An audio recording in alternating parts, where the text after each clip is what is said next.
Peace and blessings, family. This is your brother Asar Imhotep with the Madhu Mandela Institute for the Advancement of Science and Culture. Here on another weekend. Peace and blessings, family. Ooh, hold on. This is your brother Asar Imhotep with the Madhu Mandela Institute for the Advancement. Gotta pause that for a sec. Okay. So as you heard me repeating there, but again, this is your brother Asar Imhotep with the Madhu Mandela Institute for the Advancement of Science and Culture. And I am here to provide another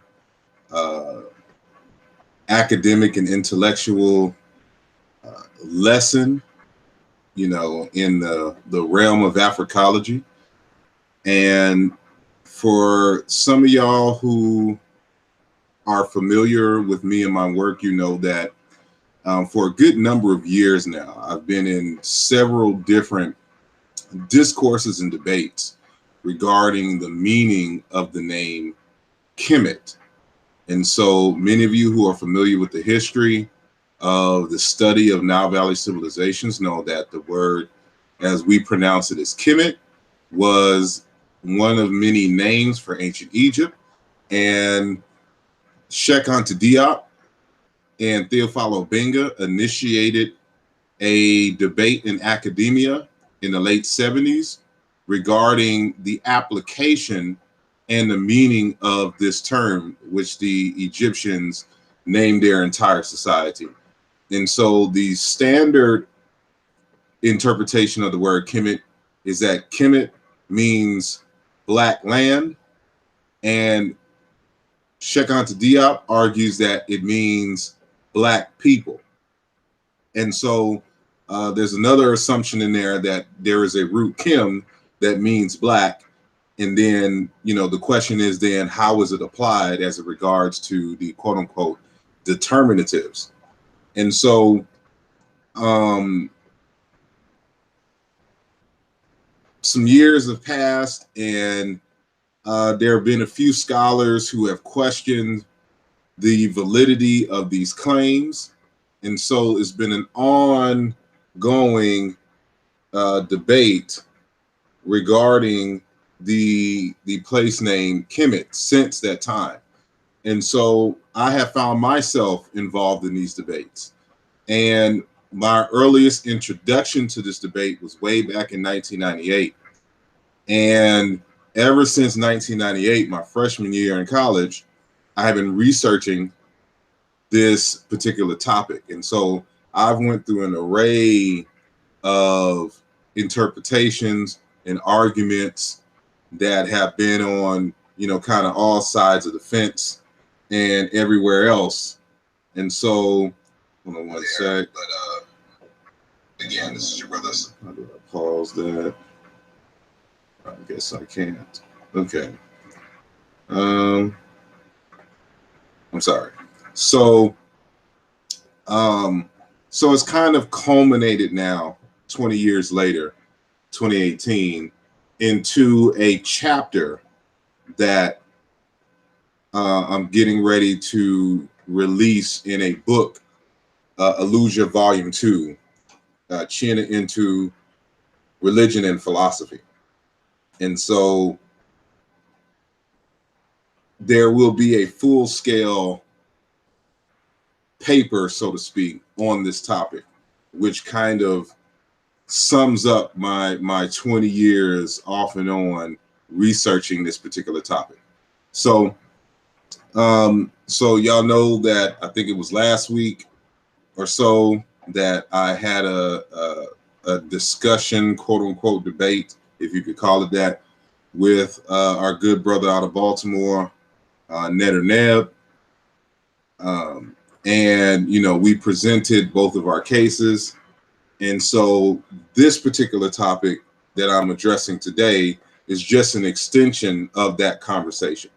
And so, again, in 20 years of reading material, going through the ancient Egyptian writing scripts, technically the scripts and just more so the material, and listening to arguments, being engaged in the arguments, I pretty much heard it all. And so he didn't present anything that I haven't come across before. And so I want to provide you with some tools when doing certain type of language research, because this is at once a philological issue and a linguistic issue, a historical comparative linguistic issue. And so tonight we're going to talk about classifiers. And so I mentioned that in our last discussion in the so-called debate, and I just wanted to go a little deeper. It is a big subject into itself, so I'm not going to get too detailed. I'm just going to give you a summary of what it is, give you some examples, and from there we're going to kind of get deep into the discussion. So we're going to tackle a lot of things, very systematically, carefully and meticulously, and we're going to answer some questions. And this is also to give you an idea of just the kind of work that we have to put into these types of questions. This isn't something that you can just read over the weekend and come to some particular conclusions. So I appreciate everyone for taking your time out on your Saturday evening, for those who are listening live, and to hear this discourse. And I apologize for that loud buzzing you may hear in the background. That's just this computer. It's a tower and it's very loud because I have a whole bunch of components in there. So without further ado, first let me shout out anyone who is in the chat room. And so I want to say peace to Zane, Sarah Jehuti, Brother Wujawu, Sister Lessa, Donald, Flournoy, Tamika, Yevra, I think that's the Hebrew sister, Delbo, don't know who that is, but peace to you. Cranston Cooper, peace to you, good brother. Still remember you from Atlanta. Tone Winslow, what is that? Omoye Maat. I think that good brother's out in the UK, London, or somewhere in Europe. So peace to you, peace to everyone who is, who I didn't mention, who may be watching but not in the chat. Gabe, Robert Rand. I'm just trying to shout out everyone who I see in the chat. So anyway, without further ado, I'm gonna quit wasting time, and I'm going to share my screen. So I planned for this to be an interactive conversation, so I wanted some people to join me. So I gave the link out and nobody wants to join the conversation. So I guess everyone's just going to be listening tonight. So again, without further ado, let me share my screen. Hold on, before I do that, let me just cut this off. Okay, and then share the screen so we can save on resources. So bada boom, bada bing. Oh, no, wrong screen. Who do I want to share?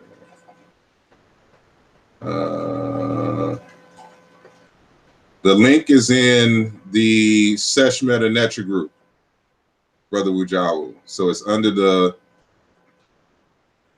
the advertisement that I have in the Sesh Meta Netra group. So hold on. So hopefully you hear me in time. So just go to the Sesh Meta Netra group, and where I posted the link for this show, under there I have the link to join the panel. So for those who want to join the panel, we can have a discussion. That's what we'll do. So let me go to this screen here, and so you might hear some additional noise because out here in Philly it is raining. So I'll try to, speak up and be clear. So we got these competing noises. And how do I do the big full screen? Do I?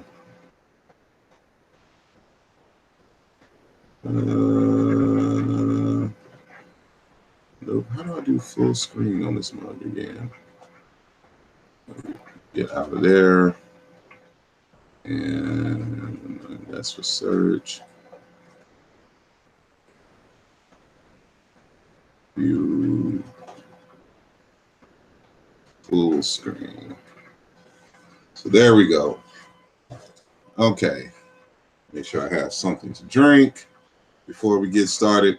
So as you can see, the title of our talk today is going to be the importance of classifiers in the debate on the meaning of Kemet.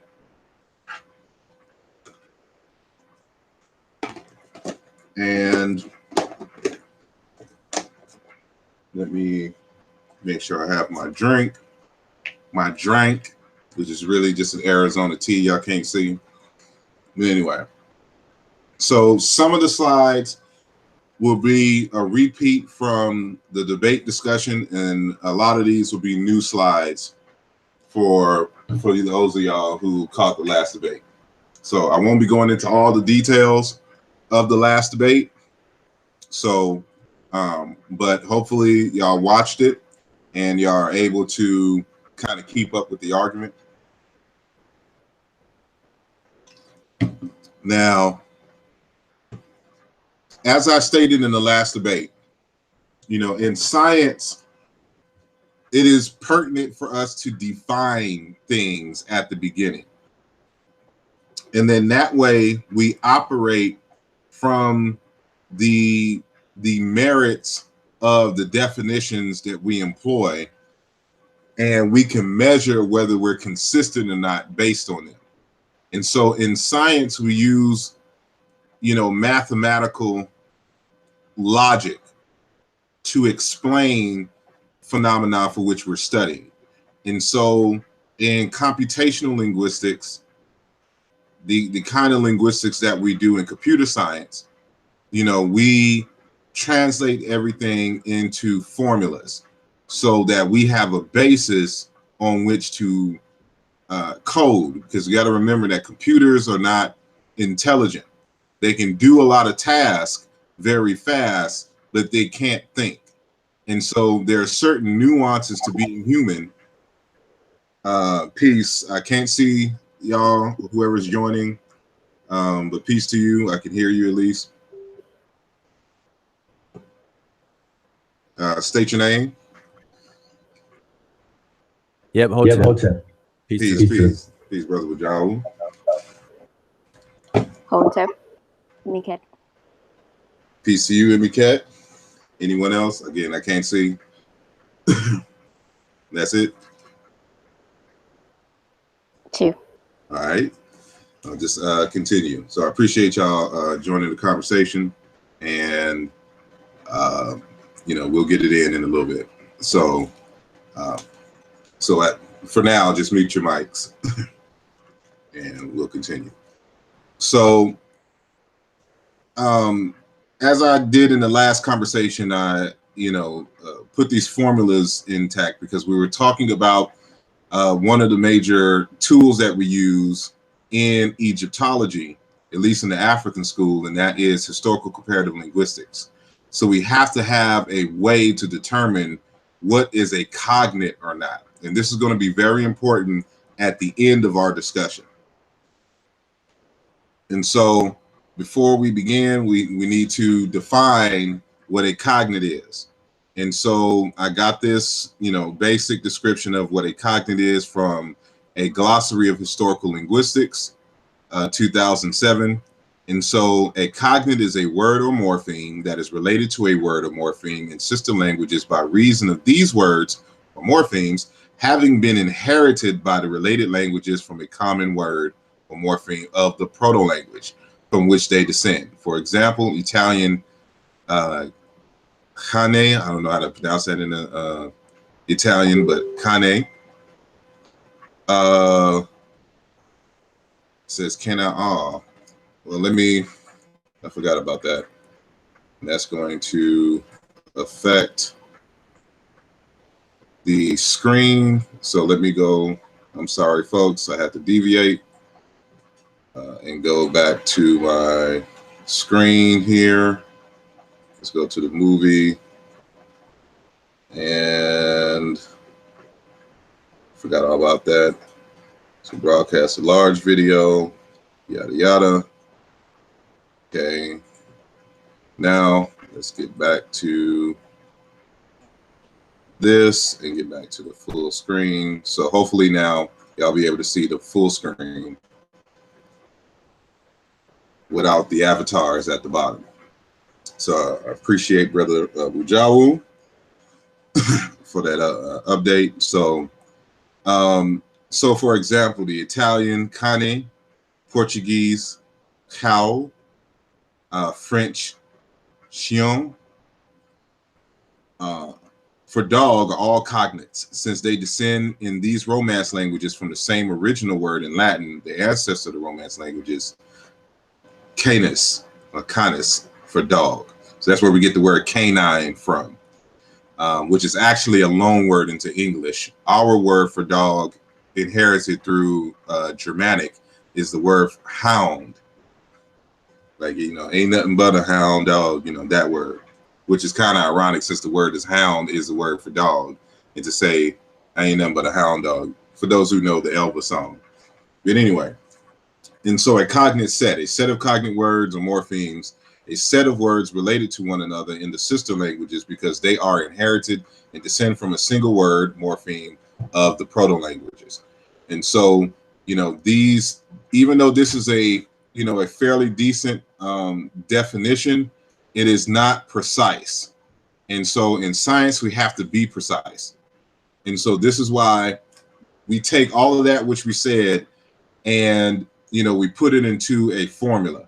So what we're saying here in this formula is that a word in language A with a certain form, with a certain meaning, is equal to another word in another language with a similar form and similar meaning. So, for example, in this Hittite word Gwinzi, which consists of two morphemes for the word for kill, and then a suffix, a third person singular pronoun suffix, he kills or something like that. And the Reg Vita Hanti, which you see right here, kill and T. And so we're saying in the Indo-European language that these two are cognates. So this is how we will write that these are cognates in the language. And so this is a short form over here where I say comparison relations, that phi A or theta sub B are defined by the properties of the predicates, phi and theta on two axes, genetic versus non. There's getting into a little details I don't want to get into now. And so in the book, I will get into more details of this, and so you can study this on your own time, but just to give you that type of precision. And so in addition to that, it still needs to be more precise. So what we do in propositional logic, this is where we have these concepts like if P or P implies Q, or if P therefore Q, things of that nature, and we create truth tables and the like. We don't have time to really go through logic at this point, or discrete mathematics. But what you're looking at over here in this top left corner is a statement that says P if and only if Q. And so P and Q are propositions. And we're saying, in computer science, all we care about is whether an argument is true or not. It's either true or false. And, so that's where the logic and all of that comes in. And so we have to write out these formulas and things. So for our purposes, P is going to be the assumption that two words from two different languages are in fact cognate. So that's what you see here for P. So we're arguing that a word in language A is cognate or equal to a word in language B. represented by phi over here and theta over here, representing two different languages. And so Q is another proposition. And so Q is another formula where we're saying R and S are true, and T and U are true. So all of these have to be true together in this equation here for P to be true. And so what are these letters stand for? So that's what you see right here. So R is stating that some word in language A represented by phi with this series of phonemes is equal to a word in, how should I say, a word in language B with this series of phonemes or whatnot. And so that is what we just, a fancy way of saying the form. So the forms must match. And then S stands for the meanings of these two words. So these meanings have to be exactly or approximately the same. So when we're talking about a cognate, we're saying that, two words or more from two different languages or dialects match in form and meaning. But really, that's not enough. And so this is where T comes in. So that's where R and S. So these two have to be true first. But really, these over here have to be true. So this T, this formula here just simply states that there exists a series of words in language A that is equal to a series of words in language B that match in form and meanings respectively for each item in the set. So this represents a cognate set, because in reality these two words do not exist in isolation. They must come from this. So that's why I said that this actually is the first step. So you have to, have a series of words, and then you can take two words out of that set and determine if they are cognate or not. And so in science, the repetition of 3 establishes a pattern, but for us, we like to do 5 as a minimum. 3 is still good, but 5 is better. And so U in this equation here is just saying that because for us, phi is going to take care of Egyptian. And so theta is going to be some word in some other language. But that word must coincide with the determinative or classifiers of language A, which is going to be Egyptian. So Egyptian is going to be our base language, and then some other language, but these words and the classifiers have to coincide because Egyptian doesn't have a vowel. So we need a more rigorous way to make sure that we're not off the beaten path. And so again, 5 for us is going to represent Egyptian. But you won't see too much of these formulas in our discourse. I just wanted to explain that again for those who may have not gotten it the last time. And so I'll skip over this. This is just a way to show that, a word in, compared in these different languages are in fact cognate, and how we would reconstruct, but for our purposes, it's not important for this discussion at least. So, and if you, need to get any details, I encourage you to go to my channel and, rewatch the debate, so-called debate between Nev and I go into more detail there. So what are classifiers good for? So as I discussed in the last video, so I won't spend too much time here, that there exists or there doesn't exist in the script of the ancient Egyptian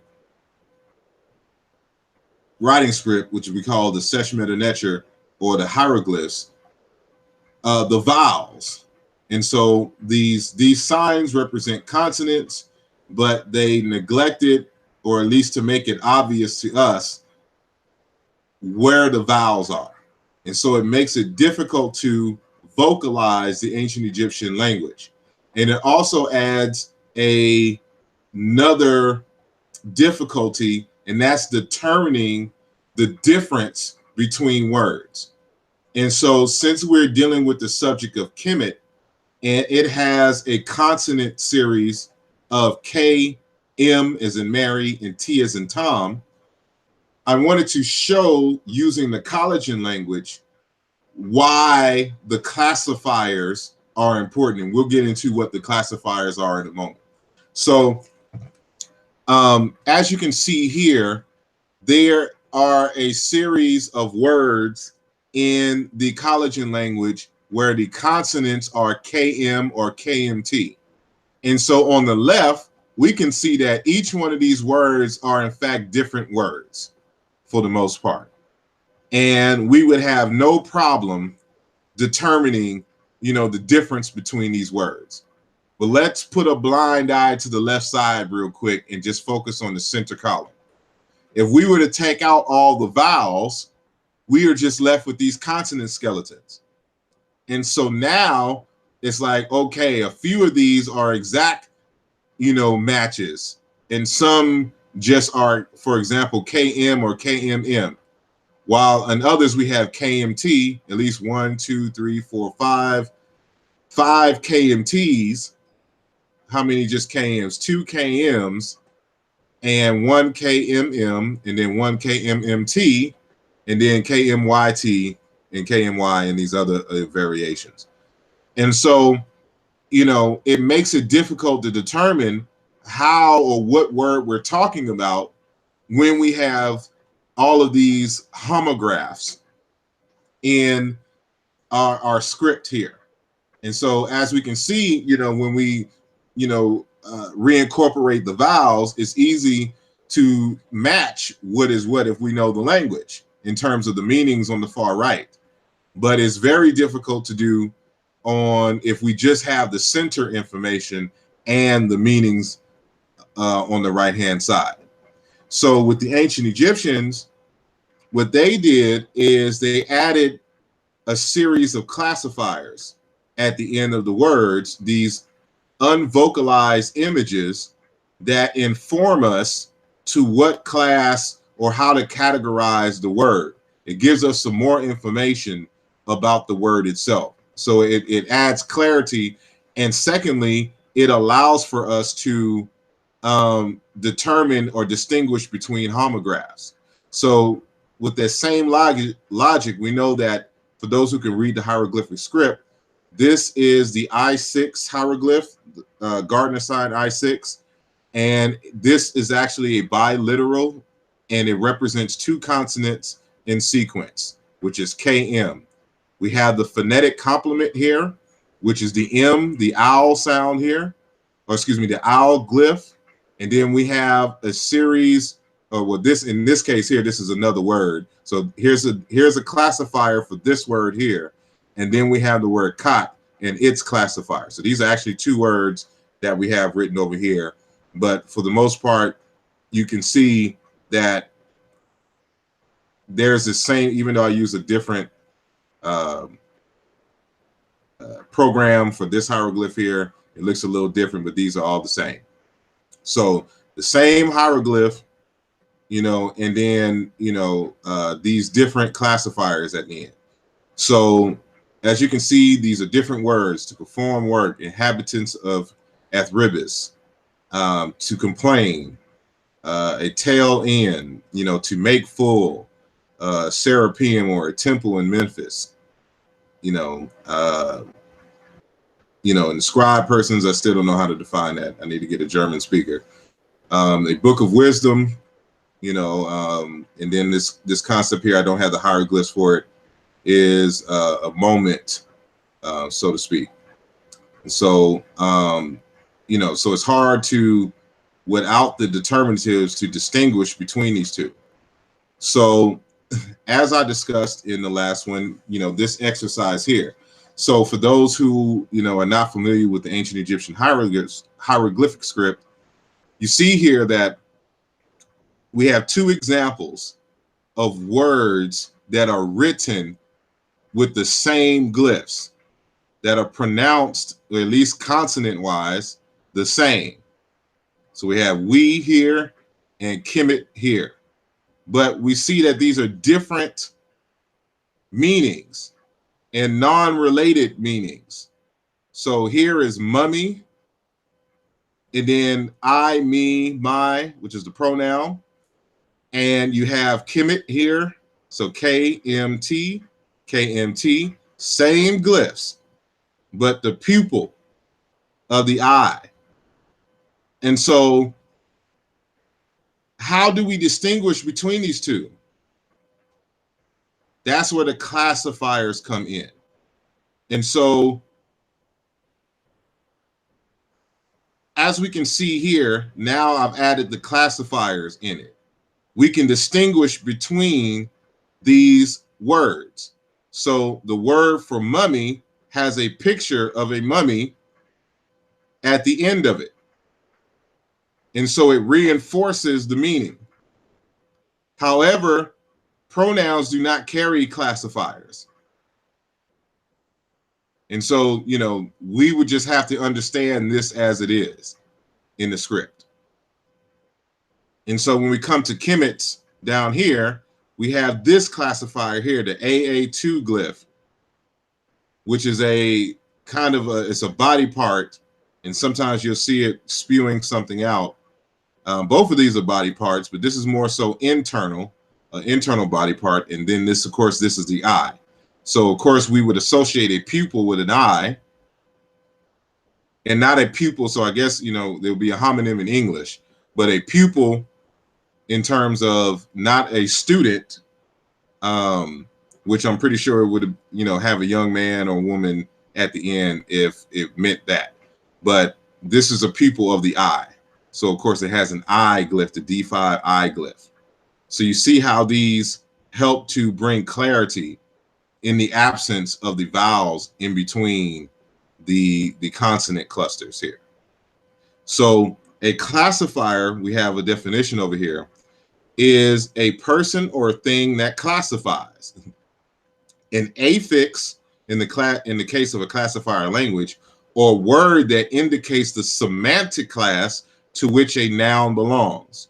The Egyptian language actually also has classifiers for verbs too. So this is a definition primarily dealing with languages.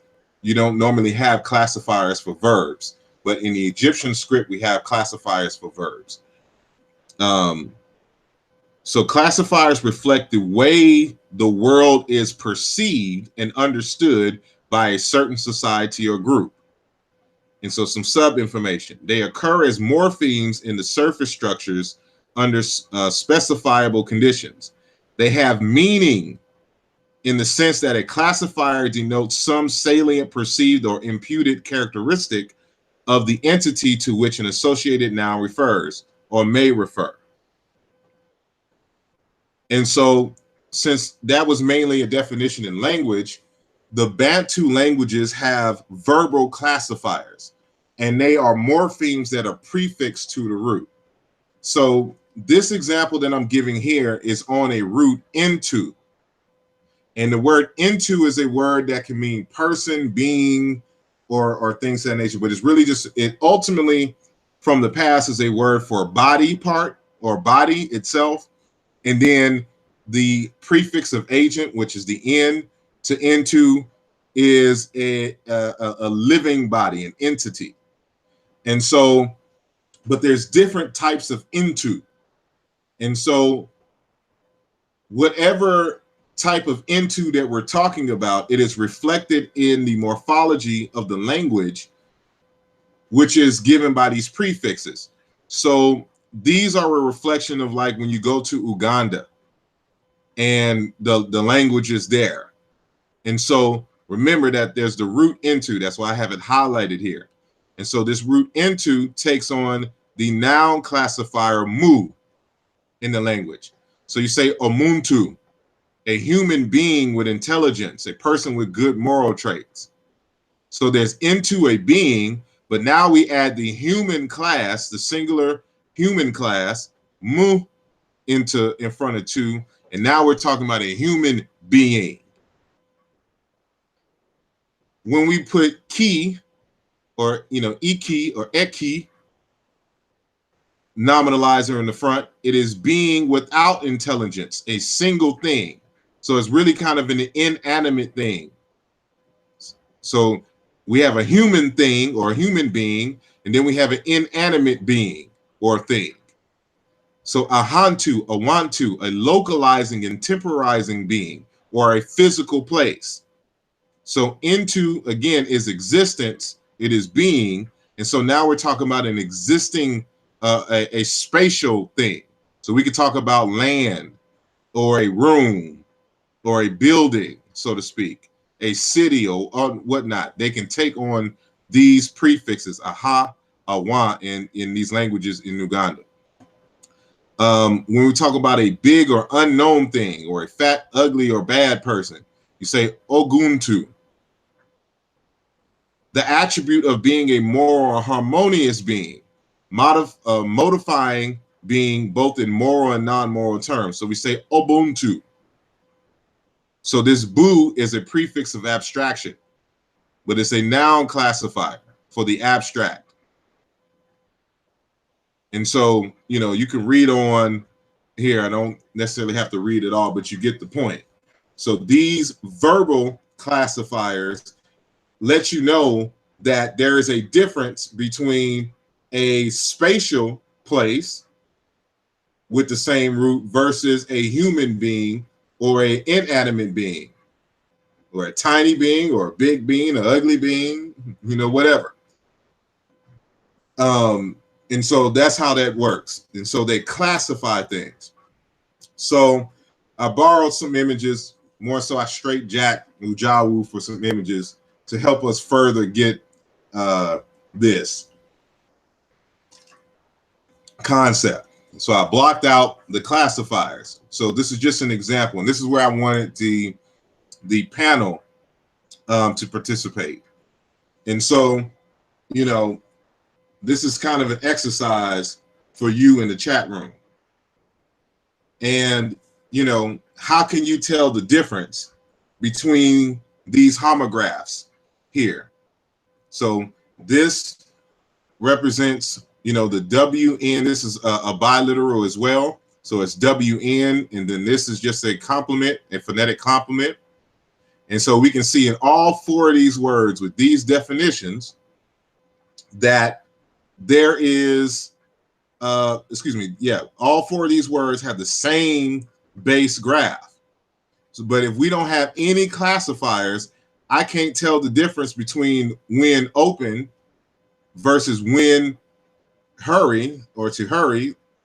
And then I don't even know if this is a noun or a verb, here, open, either to open or, just open. And then fault, blame, stripped off. All of these are different words, different meanings that are not derivatives of each other. So again, if we want to distinguish between them, we have to add the classifiers. So you can see these classifiers here. And so this is, open, it's either an open door. I don't think this is a verb in this sense. It's just saying an open door. Excuse me. Get this. Saying notifications. Okay. And this is a verb because we know about the classifier, the verb classifier here. And so legs in motion, as Brother Ujaru has put. And so, fault or blame, the sparrow. So this classifier is like a bad bird, is used to indicate something that is, bad or dangerous or evil. So, and then we have this word, wound, stripped of hair. And so this hair glyph is going to be important to our discussion. And so we do the exercise again. So how do we distinguish between these two words? And so you have to keep going through these exercises so you get it in your head that the classifiers are very, very important to this discussion. And without the classifiers, we can't distinguish between words in the script. And so we have here depet, which is a word for boat, and then depet, a word for taste. So if you can just guess, what classifiers do you think would be at the end of these words? Like what graphic would depict, would reinforce the meaning depet, meaning boat, and then depet, meaning taste or to taste. And so if, I can't ask our people on the panel because of course they know that, they know the script. So this is, I'm preaching to the choir on the panel, but this is just, I'm pausing a bit for those who are in the chat or those who are listening later, to kind of guess in your head, what graphemes do you think belong here or would go here to reinforce the meaning for this word for boat and this word for taste? And so, of course, you can pause and guess, but, if you guessed a boat and probably a tongue for taste, yep, Tamika, she got it right, boat and tongue. And so you see, this is a graphic of the tongue, and then you have another reinforcing graphic here of a seated man pointing to the mouth. And so, of course, your tongue is in your mouth. And so that just doubly reinforces this. So this is a meronymic graph here. And then this is a metonymic. A categorization. A metonymic has to deal with verbs. So this is, you can see how these reinforce each other here. And so this is how I'm able to distinguish. I can't see these graphemes here and then interpret this word as boat, because it would make no sense to have a person sitting down pointing at their mouth and having a tongue glyph and then interpreting this consonant cluster or this consonant series or sequence as a boat. So the word for boat has a boat. So you see how these concepts reinforce one another in the script, at least. And so, and I appreciate you all for participating in the chat. And so, yes, Pac-Man, mouth and boat, you are correct. And so, going kind of slow, so make sure that y'all get it. And I know there's a delay in, me speaking versus you all hearing what I'm saying, at least in the live feed. So now I'm gonna get on this classifier called the plural strokes. And all of this, again, is gonna make sense when we get to the end, because it has to deal with the word Kemet. So in the hieroglyphic script, there are different ways to denote the plural in the language. So just how in English, if I have a book, I add an S behind the word book to get books, to represent that I have many books or a plural amount of books. And so in the Egyptian language, the typical way is to add the W and in the feminine, a WT. And so, and then there's other ways for plural, which we won't get into. But the three strokes represent the plural. But it doesn't always represent the plural. And this is something that I want to stress and emphasize, because it's going to be important, again, to interpreting the word Kemet, or at least one variation of the word Kemet. So what I have here is a series of Egyptian words that are terminated with a seated man and woman and the plural strokes. So these are the plural strokes. You can line them vertically like you see here, or horizontally like you see here. Peace, Brother Garfield.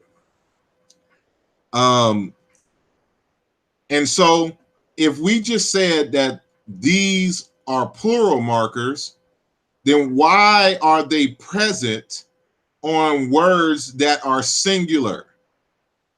For example, this word jet means serf, or a worker, so to speak.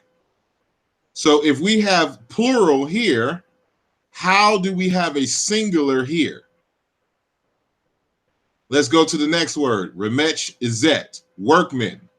Again, a singular word, but in the hieroglyphic script, we have plural marks. Same thing for this word here, remech mashah, a conscript.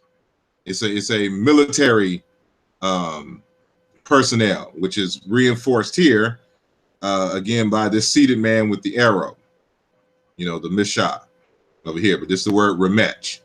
So how is this in a singular and we have plural here? So we have a man and a woman and the plural strokes, but the word is singular.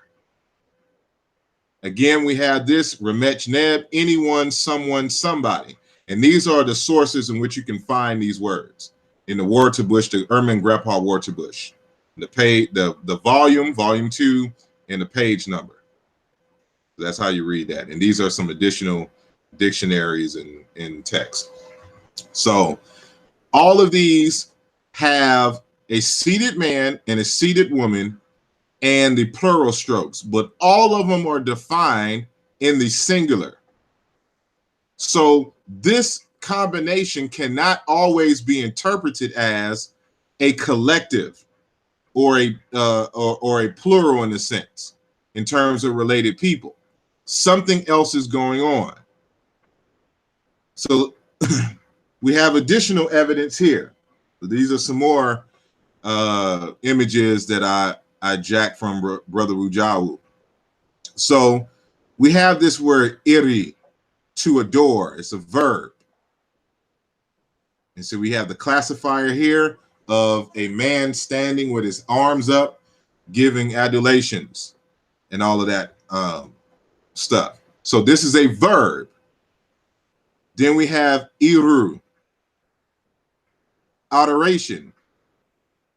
But notice we have an additional glyph here, the W. And so this W is a suffix of abstraction. And so we have a same version of this word, but it's the fuller form. This is a reduced form. This is the fuller form. And it has, how should I say, the rolled, you know, book or tied book or scroll. And this also represents the abstract. And so what I argue is that the three strokes also represent the abstract. So you have two meanings, two classifiers. All three of these are classifiers. And this represents the abstract, which is also reinforced in the grammar of the word. And so this is not a plural. These are not adorations. This is adoration in the singular. And so we can go over here and see the same thing. You know, hikaru, hunger. You can't have multiple hungers. That doesn't make sense. But hunger is an abstract concept. So we have that were classifier here for something bad and terrible and evil. And then we have this classifier here denoting that it's an abstract concept. So hunger is an abstract concept. There's nothing in the physical world that you can pick up hunger. Hunger is a concept, an invisible concept. So that's what these three strokes mean. And so, you know, exaltation, again here. So this is this is not grammatical. You cannot include in this instance this quote unquote plural stroke in the actual definition, in the actual pronunciation of the word. It already has the W, the quail chick. So this, often what I found is that when you see this, you'll often see it when it's for the abstract, it's going to often be preceded by the quail chick or the rope, variant of this, or the T glyph. And so we see the same thing here. And, I don't know why he had necessarily this one here, but again, it's an image, so I didn't type this in. So this is something I jacked from Ujawa, but this doesn't, give that point, but these do. And so here it's the same thing. Any, to bring, verb, W nominalizer in inu. And so in the word new itself is an abstract. And so Jean-Claude Mboli discusses this in his work. So this is any, saying, and then new. So any new, that's how you're really supposed to pronounce it. And then it's reinforced here with the abstract plural glyphs. So production, tribute. So the plural classifier is often reinforced grammatically in the language, which is also in the script. So you don't pronounce this. So again, this is important. And so I came to this determination a while ago and reinforced. And so for those of you who use the JSESH hieroglyphic software to create your hieroglyphs and put them into text, so that's what at least that's what I use. I think Ujawa uses that, or he may have some other software. I know Brother Sanjeti, he uses a different software now. But for those who use I'm sorry? Yes, JSESH, yep. Yeah, go ahead, I'm sorry. No, I say, yeah, you're right. JSESH and you have Hiero, when Hiero, or forget the other one, but JSESH is the one I use. Yeah, so those pretty hieroglyphs, those big ones you saw from Ujawu's images, that's from that software.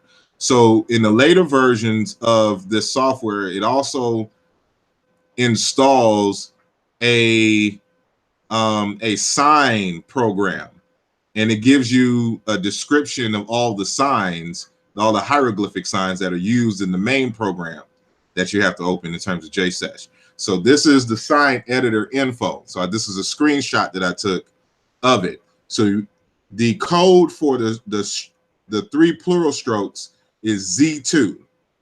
And so there's a tab here that says description. So it gives a description of the sign. So you can type in the Gardner code, and then that sign will pop up. And then when you hit the description tab, it'll give you the description. So it has it right here. And so I wrote it over here just in case the screen is too small and you can't see it over here. So it says determinative, we say classifier, for plural, as we discussed, or abstract. Avoid for numbers. I don't know what that means, but that's what it says over here. So it is the plural and the abstract. So that's why we see it in those examples that we saw earlier. So now we get into why this is important. So when ciKam.t and others are debating on whether Kemet is a word with a root Kim meaning black, and it refers to either black land or black people, ciKam.t looked in the dictionary and saw this variation. So normally you would interpret the seated man and seated woman with the plural strokes as a word for the collective of human beings.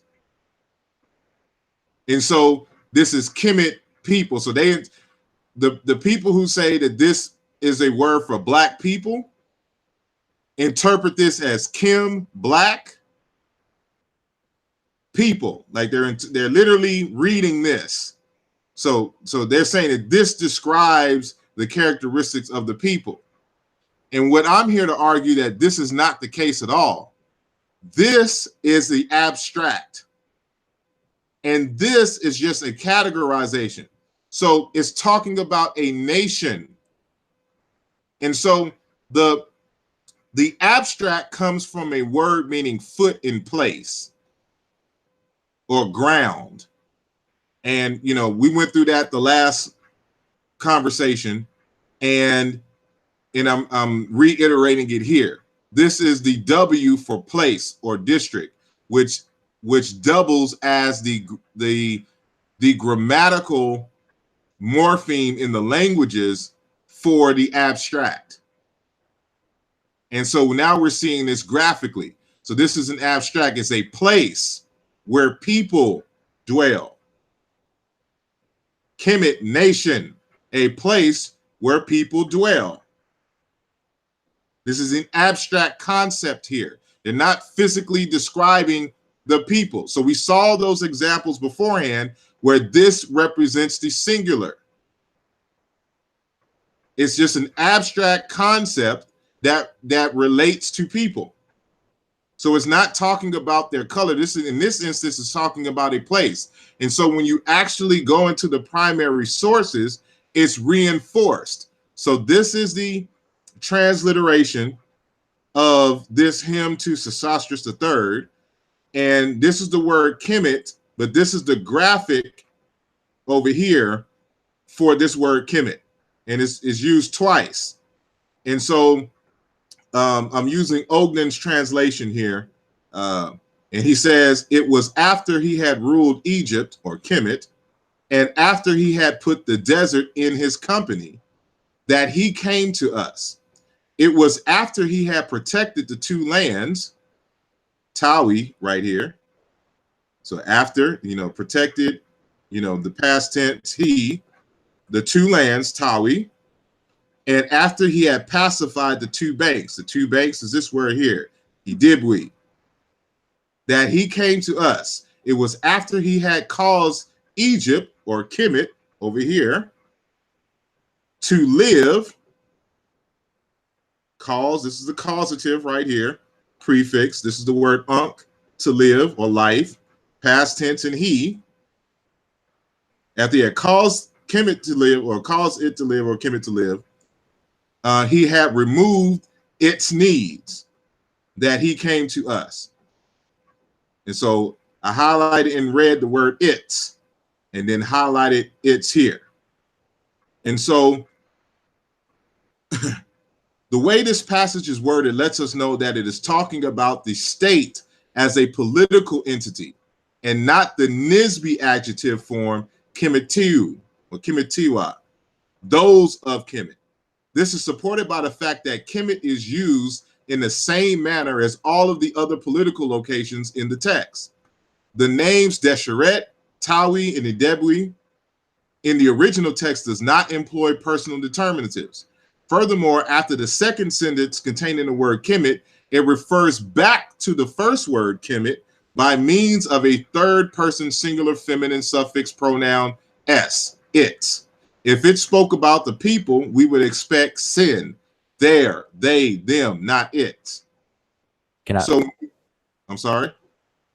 Oh, can I just? I want to just let people know, because they can look that feature up in the language. It's called anaphora or anaphoric, where that pronoun its is referring to its antecedent, which would be Kemet. Mm-hmm. People could look that up. Exactly. So when we look at the grammar rules of the language, and we look at it in its context, it's not, there's nowhere here talking about people. So this has to be another, you have to interpret this another way. And so it's the concept of a nation, it's the abstract, talking about a place, because this is a place grapheme, and it's used as the abstract. And so this again is not talking about people. And anywhere you would read this, it has no indication of people. So it's not the people of Kemet. And so we know that the word Kemet, as I discussed the last time, is primarily determined, or it has a classifier determining classifiers of these three symbols here. And all three of these are basically water or irrigation canals or irrigated spaces. And, you know, I'll discuss why this is not a city, plan, or town. This is irrigated land. It's just a crossroads, a cross section of two irrigated plots, because they worked them in like, what's a good, like if you could think about the tic-tac-toe, you know, graph, if you will, you know, where those lines intersect. That's what you're looking at here. So if you can imagine a farm full of intersecting irrigation spaces, that's what that is. And we can see here that this N23 glyph interchanges with the 049 glyph. So N23, 049. So this is irrigated land, a canal, and we're saying that this is irrigated land, you know, saying as well. And for example, in these two words, you can see that they interchange. So when you're looking at this, you're basically looking at variants of these two, and they all have to deal with water. So just how, you know, the class, so what we're saying is that this word Kim or Kemet has to deal with water. Water is in the equation, not color. And so, you know, it is a toponym. This word is a toponym. It discusses a place. And so a toponym is the name of a place or any name derived from a place name. From the Greek topos, place, plus onym, the suffix name. So toponymy is the study of place names. And so, as we discussed the last time, these are the terminating glyphs for toponyms. So again, a canal, a pool, a road, a tongue of land, irrigation canal, hills, town, and water. And there's actually some more. And so that tic-tac-toe irrigated land, you'll see that as well in toponyms. So this is another, well, actually he gave me this one, so I didn't jack this one from Ujawa. So he was generous enough to loan me this slide. So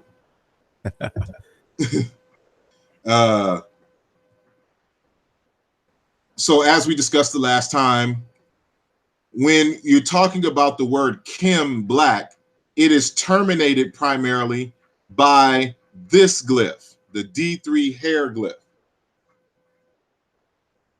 And you find it, and its pronunciations are shini, I guess this would be shini too, or wish, or shin. And it's found in words like this is the single grapheme, so it also would have to be pronounced iwin as well. Complexion, color, nature, disposition, skin of a man or animal. So you would expect if the word Kemet was talking about someone's skin color, that it would have this, since this is the actual word, this is the actual glyph for skin of a man or animal and color. And so we have the word Kim, black. And then, for example, we had this word Kemiyet, actually, the black woman Isis. And so you'll see depictions of Aset as black, but you'll see many people who have these colors. And, you know, we'll have to do a separate show on the meanings of the colors. And so this glyph here, the N33, which is a pellet or just a granule of some kind of rock or something to that nature, this is also used for words for color. And so Miss Jemet, black eye paint, you see it here again with this abstract here. This may actually be a plural here, because it's an unquantifiable thing. So that may actually be a plural in this sense. But Iretu, red color of plants. This was probably more so an abstract here. And so, so yeah, this is, you know, another glyph. So one thing we never see is the word Kemet terminated as the place name, the toponym, terminated with these glyphs. And what I'm going to show in this presentation is that the word, see, there's a reason why this glyph is behind the word Kim, because at one time this was actually pronounced Kim, the hair glyph. And we'll show why this is important, because this is going to be important when we start doing historical comparative linguistics. So before we move on there, I just want to make this point that, you know, the Egyptians didn't have many words for colors in their language. So these are the primary words. I'm still trying to debate if gold should have been there, but I should have probably added gold in there, neb for gold. But the classifiers are classifiers that reflect the color of the thing. So they get their words for colors based on some object in nature. So they don't necessarily have, you know, red as an abstract, for example. It is the color of this flamingo. So there's a word flamingo, and then based on the color of the flamingo, that's what became the word for the color. And so this is pretty much the way that things go around the world. And so they're named after things in nature. And so this is just a variant, again, that pellet showing color for Desher, red. And we see that pellet again for blue. But there's actually like a blue kind of quartz in things that they have in the Egyptian language, some stone and whatnot. And so this can be reflective of that. This is kind of polysemous, this glyph here. And this word for yellow is based off of I think a plant in some substance. And this word here, hedge, white, is based off of the brightness of light.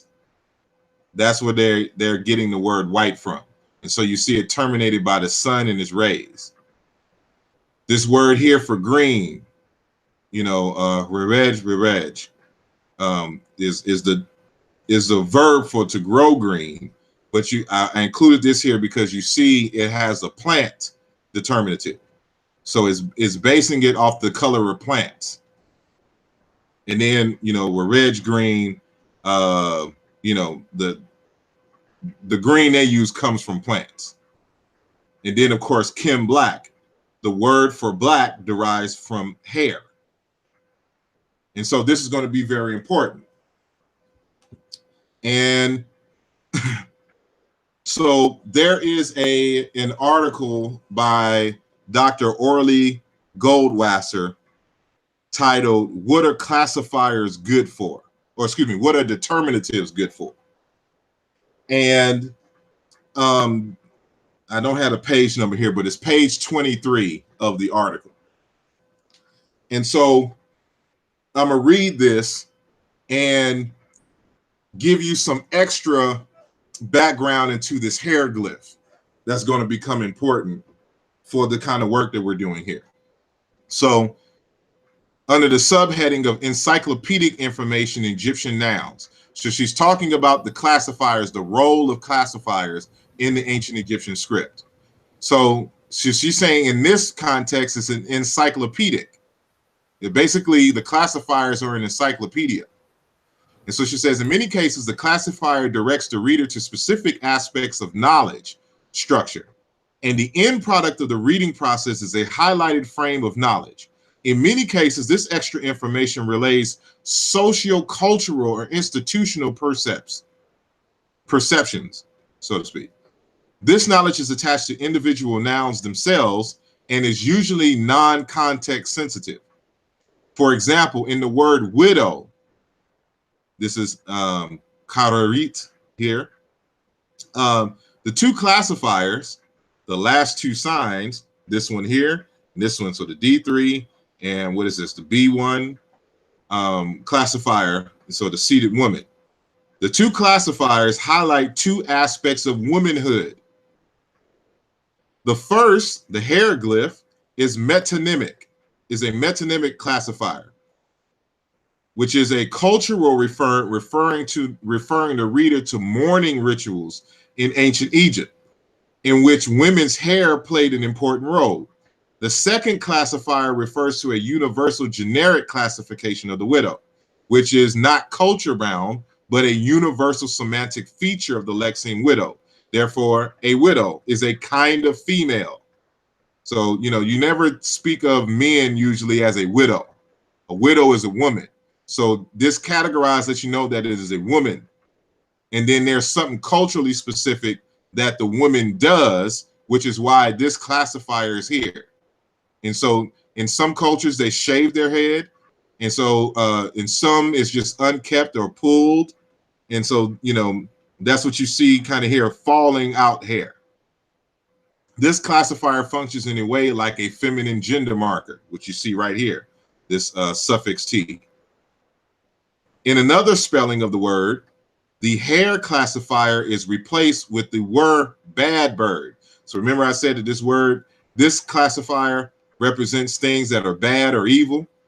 And so that's what falling hair is in certain words. That's how it is classified. And so this is a polysemic classifier. It doesn't just represent one thing. And so it can interchange with the bad bird hieroglyph, while the same gender classifier is used at the end. This classifier, the bad bird, which originally designated the category small, acquired the extended meaning negative from the Middle Kingdom onwards. Kammerzel, who's a researcher, correctly defined the use of this classifier in the New Kingdom as a non-iconic classifier constituting a hypercategory of events and states which were regarded as negative or undesirable. In the case of the word widow, the use of a negative classifier appears to signal the social judgment in Egyptian society that widowhood is a negative state. So, you know, this is being used in a negative sense. The word for hair. So now I told y'all earlier that the word Kim was pronounced, excuse me, that the hair glyph that is normally pronounced shin or shini at one point was pronounced Kim. And so evidence of this is in these personal names. So that's what PN stands for, personal name. So we have this word Bibi or Baba Kim. Baba Kim, source. And here, the has Kim, personal name. So they don't use the I6 hieroglyph. They use the D3 hair glyphs for this pronunciation. So this also reinforces the pronunciation of the word Kim. But it is from this here that the word black comes from. So it's a characteristic of this glyph. And they're talking about hair color and its blackness. So I want to highlight these words here at the bottom. So Kim isn't the only word for black in the ancient Egyptian language. There's another word here, Jahab. And this word, this is the German that you'll find in the Wörterbuch dictionary. It's Kohlschwarze vom Haar, coal black, from the hair. So we say coal black, but it's not from coals. It's from the hair. It is the hair that gives the defining characteristics of the word. And so this is taken differently than Jahab, blacken with charcoal. And so this word for coal black in Egyptian comes from, this is what it's telling you, hair. And so this is a tri-consonantal word, but it's really a bi-consonantal word with a j prefix. And we can demonstrate that by this variant here. So we have ihadu, a sign of mourning, loosen the unkept hair. So this is why I stressed the mourning aspect of it. So even without Kim, those other words, it's still associated with mourning. So this j is a prefix, just like this e is a prefix on this root here that has to deal with hair. So the root has to deal with hair. So the word for coal or blacken from coal comes from the word for hair, not coal itself. So this is a root for hair, which we can demonstrate. So I want to demonstrate this some more. So y'all know I do a lot of internal correspondences in the ancient Egyptian language. So what I'm demonstrating here is that the K in Egyptian corresponds to G in Egyptian, and that the M in the second position also corresponds with M, of course, and W and N. I got more examples in my book, but this is, I've demonstrated that already, so I don't have to go through it in this stage of the book. So these few examples does not nullify what I'm talking about here. So you can see, for example, Kemet, the complete eye. They say complete eye. I just think it just means eye. Comes from a root meaning to see. We can demonstrate this by this word here, Km.t, to catch sight of, and then gimme, to find, to discover, the verb form. And then we have a variant. So when M is in between two vowels, it can weaken by a process called lenition. And so that's when it turns to W. So B and M go through this process. So we know that this is an allophone of M. So to marvel or to stare. And so it's a partial reduplication. It's supposed to be goo goo or gua gua or gawa gawa or gawa gawi, however that is pronounced. We don't know. But the W is dropped, and this is what we get. So causative, Kim, ciKam, destruction, annihilation. Actually, this is a nominal prefix. It's not the causative S. And so we have the variant here, gim, to smash, the verb form, to smash, to break, to tear. Kim, duty, profit. Gim, invoice, sum, account. Kim, yit, food. Gim, produce, product. Again, we could tell that this was in between two vowels because it turns to W, and then it has a different suffix, a bread, still dealing with food. A mineral, a sharp stone, substance, medical. This word actually has the substance determinative or classifier. And the Kemet, a herd of cattle, gu, bull, Kemet, a jar, Genet, a vessel. And so, we're showing here that K and G correspond, M and M correspond. And so this is important for this word here. So Gimhet, lock of hair, braid, temple. Gimhet, widow. Again, the hair and the concept of widow go hand in hand in ancient Egyptian. And so I reinforce and put these words here at the bottom to reinforce that. So this word Gimhet is cognate. It's a dialectical variation for the original word, this original sign here, him, meaning hair. And so, this is just another test to reinforce this concept and to reinforce that that the word, this glyph here, had the pronunciation Kim. And so so remember that this hieroglyph, by the time, or at least by the Middle Kingdom, it is pronounced Shin or Shini. We can see here by way of the internal correspondences that they correlate. So some sound change process happened that palatalized the K. So that means there was a front vowel in between, you know, the K and the M to force this K to palatalize into S here, this fricative. And so, and then the nasal M turns into N here. So we're saying that Kim hair, shinny hair. There's a Kimmy a snake, shinech a snake. And so this is a suffix here, the ch. Kim a vessel, shinny a vessel. Kimiyit cattle, shin relating to cattle. Kim perform work, shinny a workman. This suffix here nominalizes, and it's a human nominalizer to this verb. And so we reinforce that there at least was or is a verb, shin, you know, saying to perform work or perform work.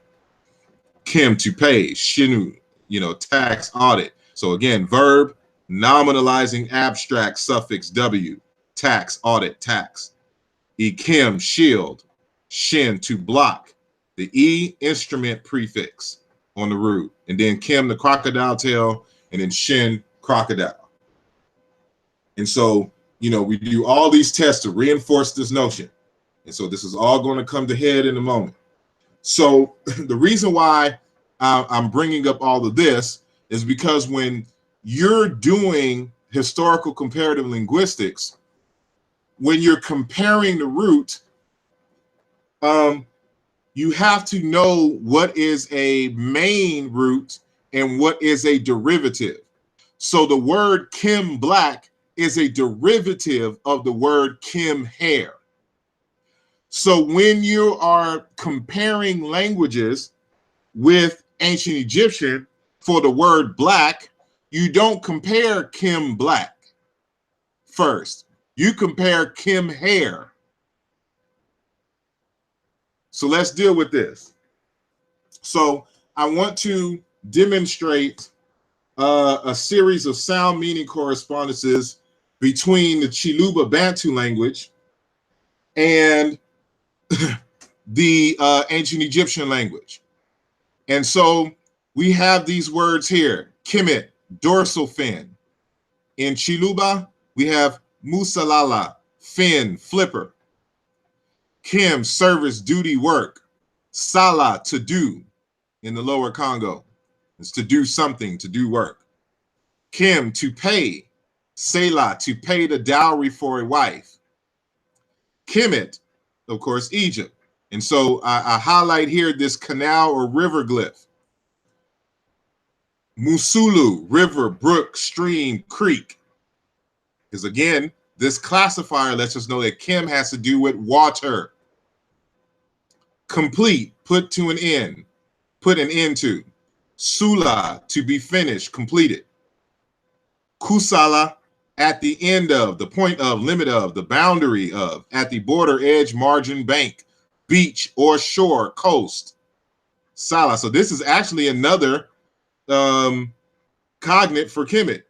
This is dealing with the edge. So if you remember the last conversation, we talk about the banks, the two banks and things of that nature.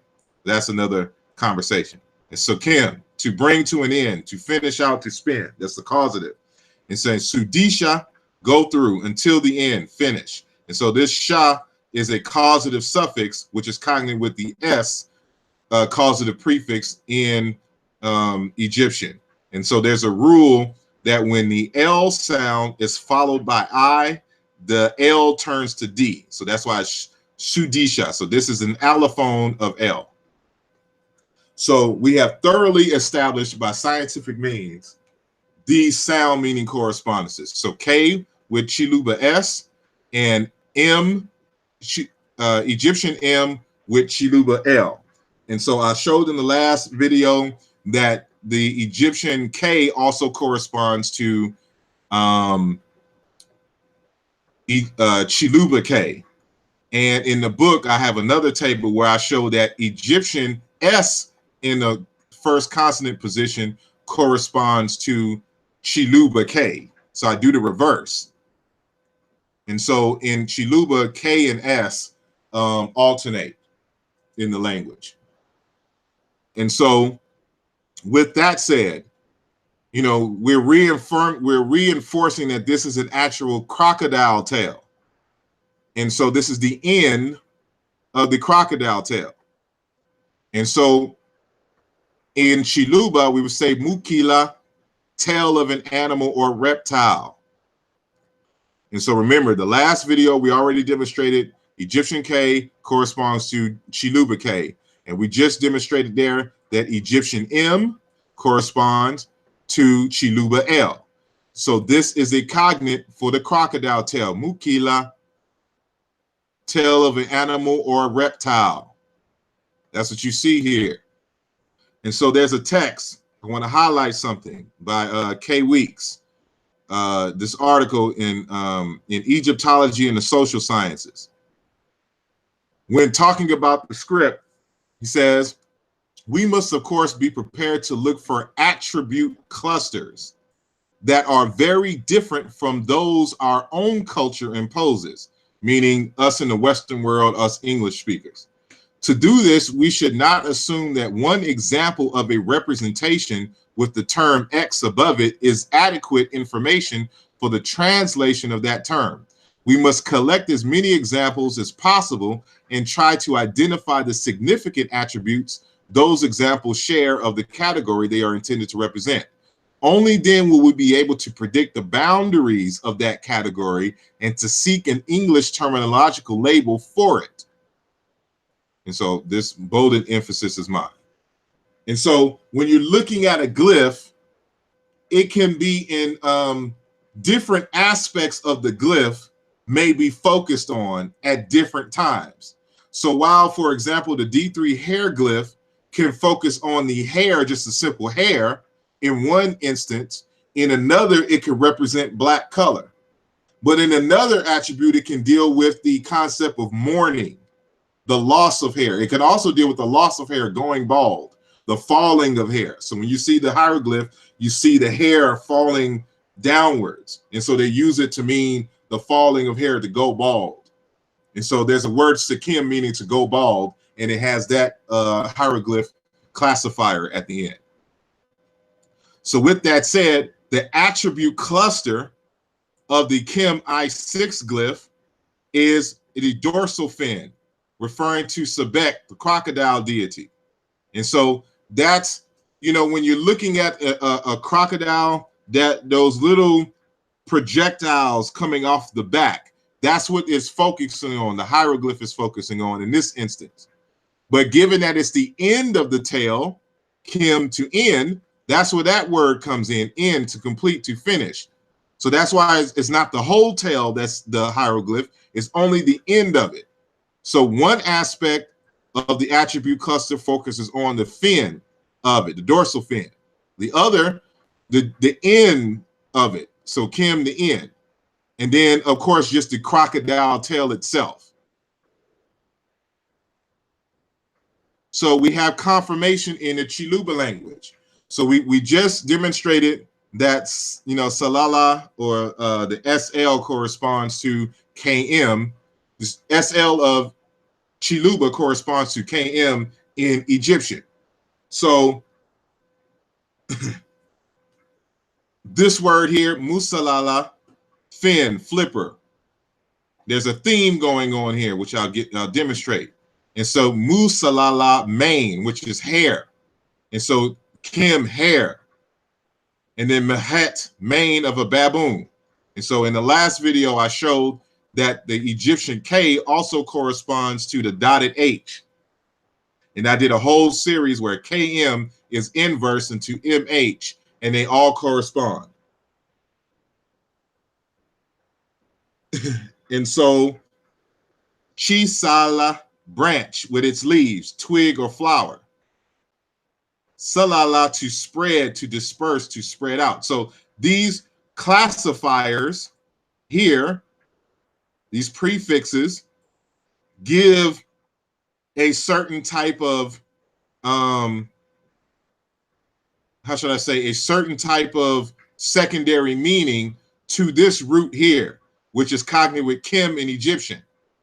And so without the classifiers, it is a verb. to spread, to disperse, to spread out of the termite nest. Variation, sanana, spread, expand.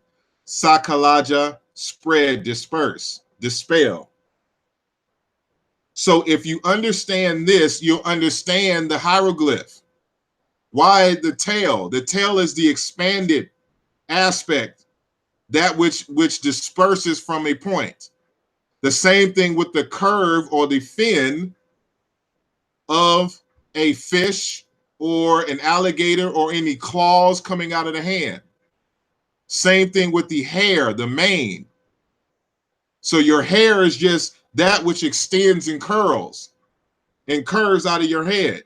And so that's why it deals with mane as well. And that's why and this variant of Kim hair is the mane of a baboon. That is the most significant part of the baboon that sticks out and curves coming out the top of the head. And so I can demonstrate that these are cognates. But the ancient, the Chiluba language, the word for black doesn't come from the same root for hair.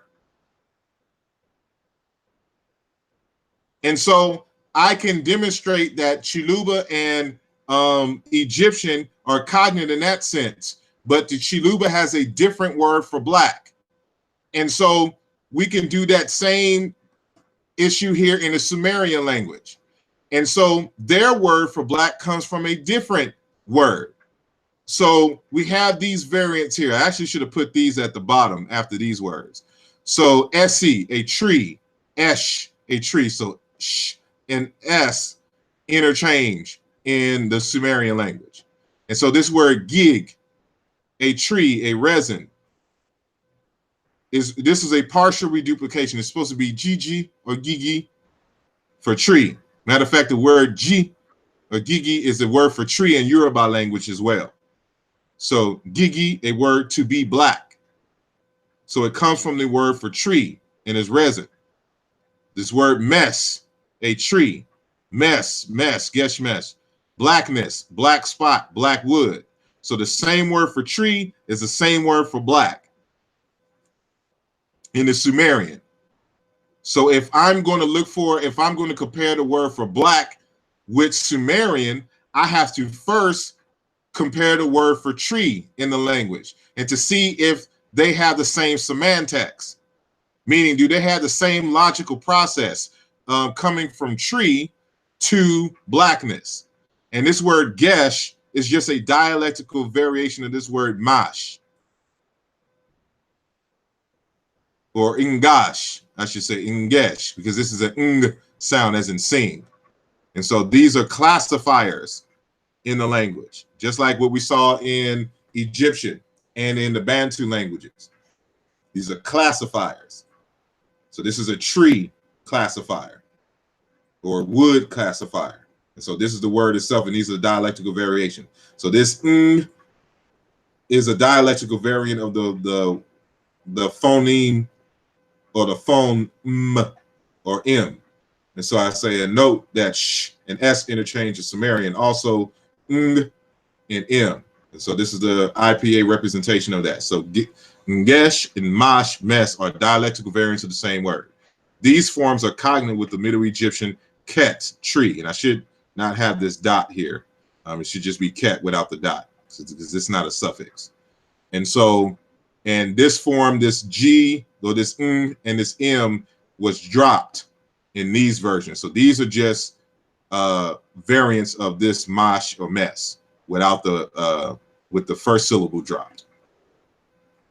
So I'm just showing you the semantics. So why do I go through all of that?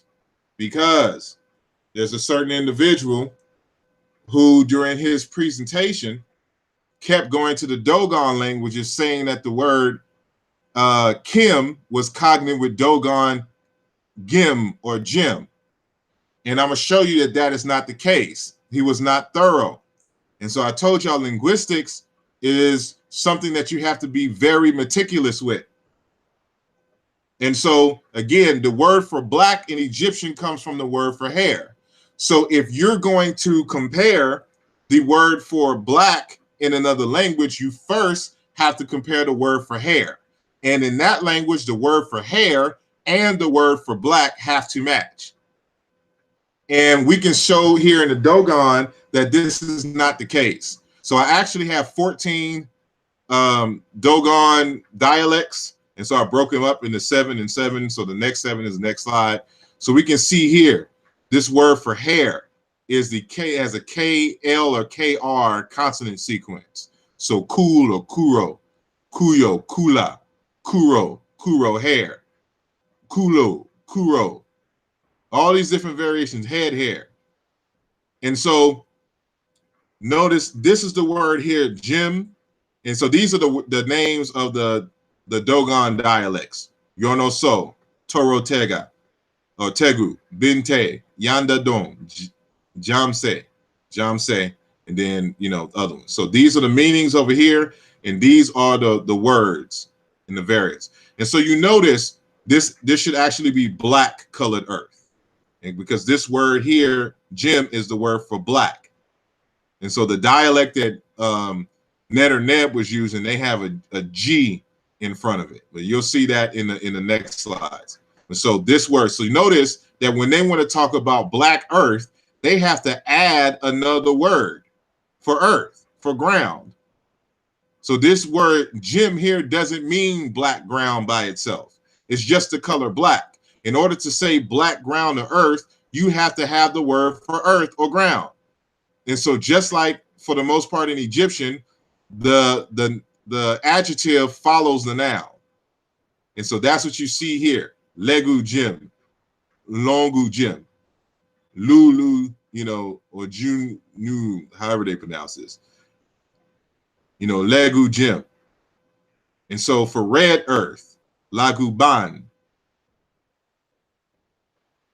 For brown earth, Logu Barnu. So you have to have the adjective after the noun. The words by itself don't mean the ground, so you couldn't interchange them. And so when you wanted to say a black-skinned person, Guju Gim, Gusu Jim, notice that you have to have the word for person, for human being, in these respective languages or dialects, followed by the word Jim. So again, black, dark, Jim, Jim, Jim, Gim, Jimne, Jimne, become black.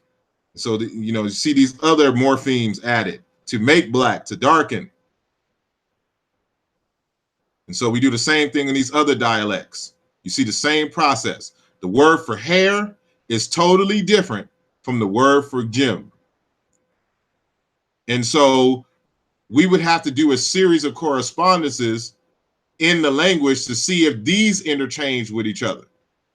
If they don't, then these don't derive. This word for black doesn't derive from the word for hair like it does in Egyptian. And so the word Kim and the word Jim here are false cognates. They are not related. And so our brother Neb was incorrect because he wasn't thorough in his analysis. And so, you know, as I stated before, you know, in the Sumerian language, the cognate for Kemet is Kiduru, damp ground, irrigable land. I went through the proof of that. And, you know, the root of Kim has to deal with wet, irrigated, damp, fresh. You know, it has to deal with water, like we saw with the classifiers. And so, why isn't this scrolling?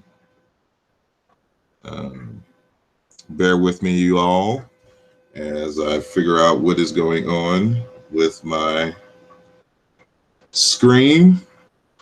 Let me make sure I'm not frozen. So, Brother Wujawu, can you still hear me?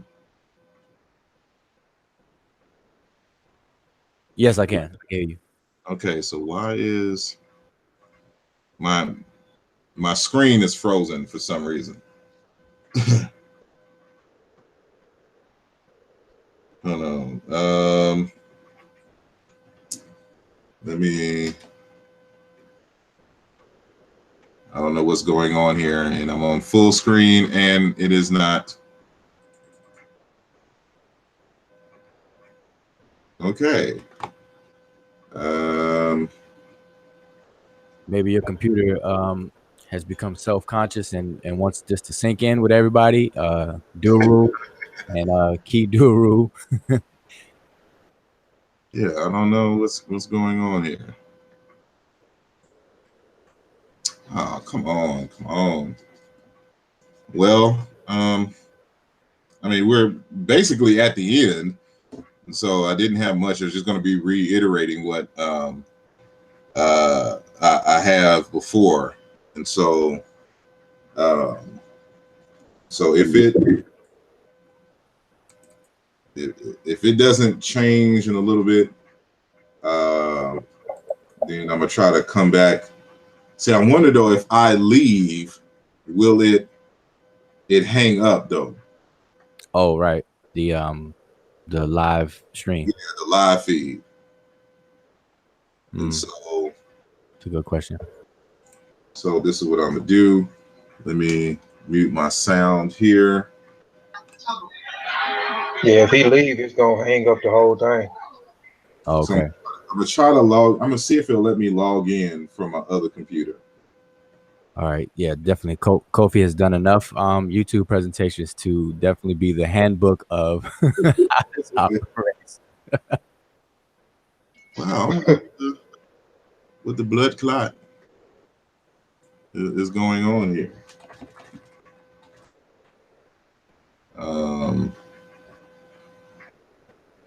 And so, dang, even still, I'm afraid it's going to be like an echo if, you know, I watch, or if I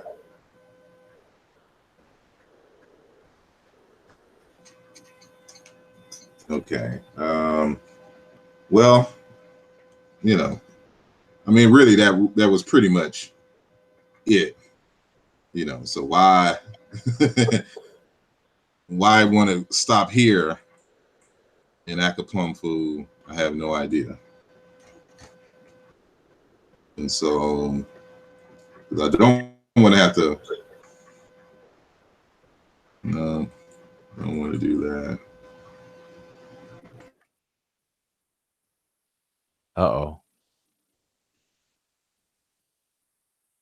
I think Sarah has left the building, but we're still live right now. Yeah, we still have a thing still here. Hotep. I don't know if Asar can still hear us, but I think that if everybody can still hear us who's watching, then I think we could fill in the space until he can sort that out. Man, I think Yeah, we still live. on him. Yeah, I was gonna ask when we if you guys can hear me. This is Antoine Germain, aka Hush Your Mouth. When can we start asking questions? Yeah. That's what I was gonna ask if that was in the plans, but yeah, he's having an issue right now. So Can we check on the chat if they can still hear us though? If they can give us a confirmation. yeah, if you all in the chat, if you all can hear us, you know, give a sign, give us a signal sign. Still hear us though. Yeah, they can still hear you. When they look at it. You all in Okay. Yeah, so I probably hit the wrong button, but I hope that that if he leave, he just left. Now we're still live right now though, so maybe he'll pop back in. Yeah. So we can hold it down until he comes back, and you know, there he is. But Test. if we still live, yeah, we still live. So are you there? Okay, he's back, but I can't hear him. So hopefully he'll sort that out.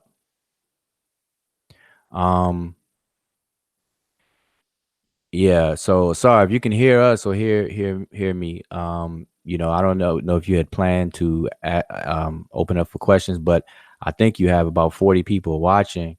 So now's the time for people to really ask questions. If we can get Asar sort it out. Yeah, it's important to get questions asked, because the discussion, this topic of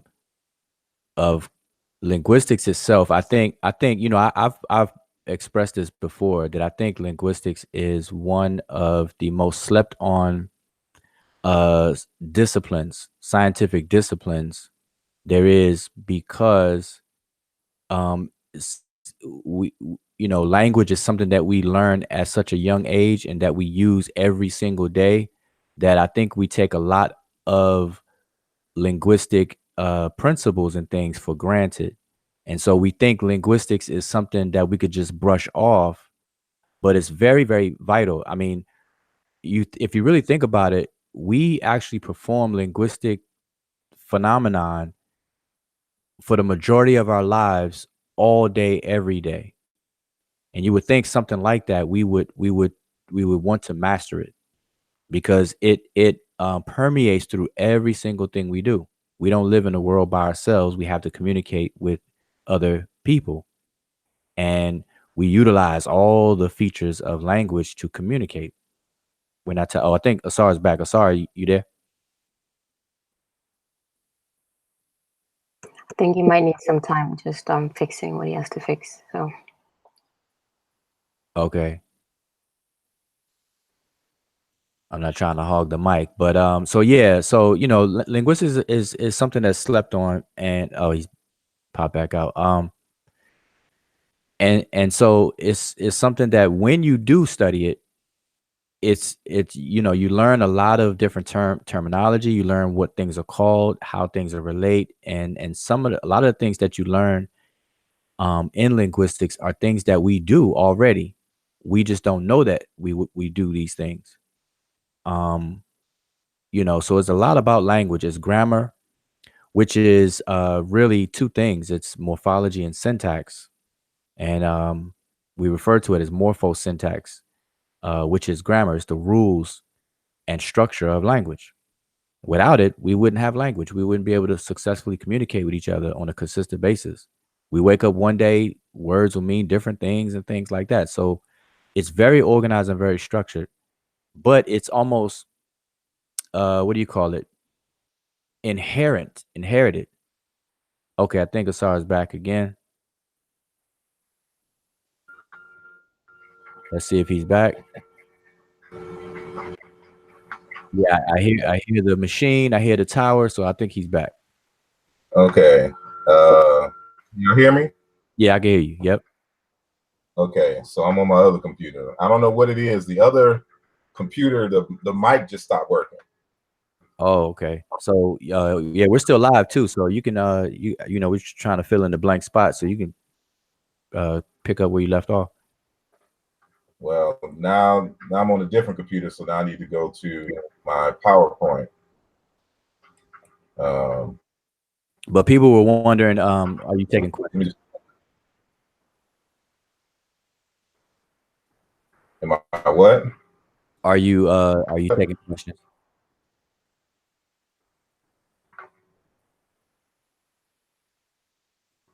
Did you hear me? Went out for some reason. I said people were asking if you were gonna now. if people were gonna ask. I mean, people were asking if you're gonna take questions.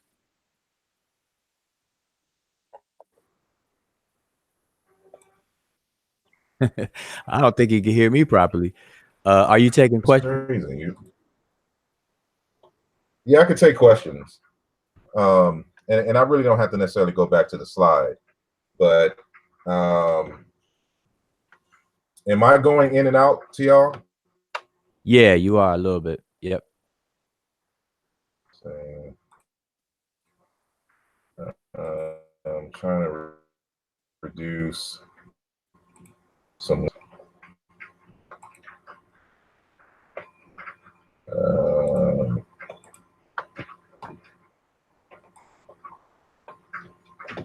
Yeah, I don't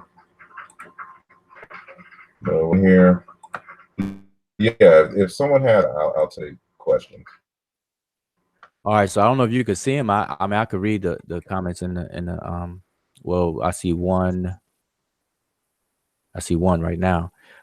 Brother, are you able to read the comments? My phone keeps going in and out. Wow. Okay. Well, if you can. Oh. Let me see.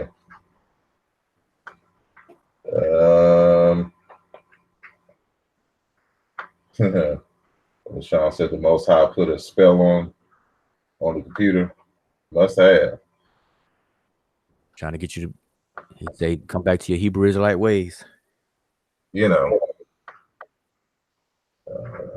Hold on one second. Okay. We'll try one more again.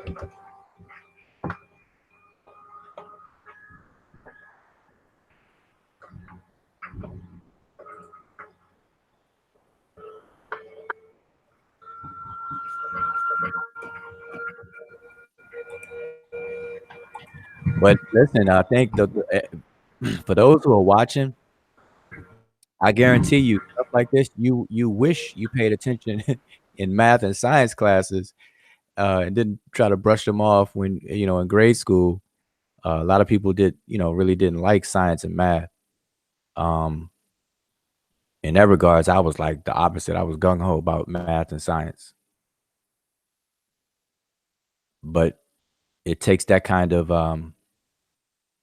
mind frame to really appreciate the rigor that it takes for all the scientific disciplines, really.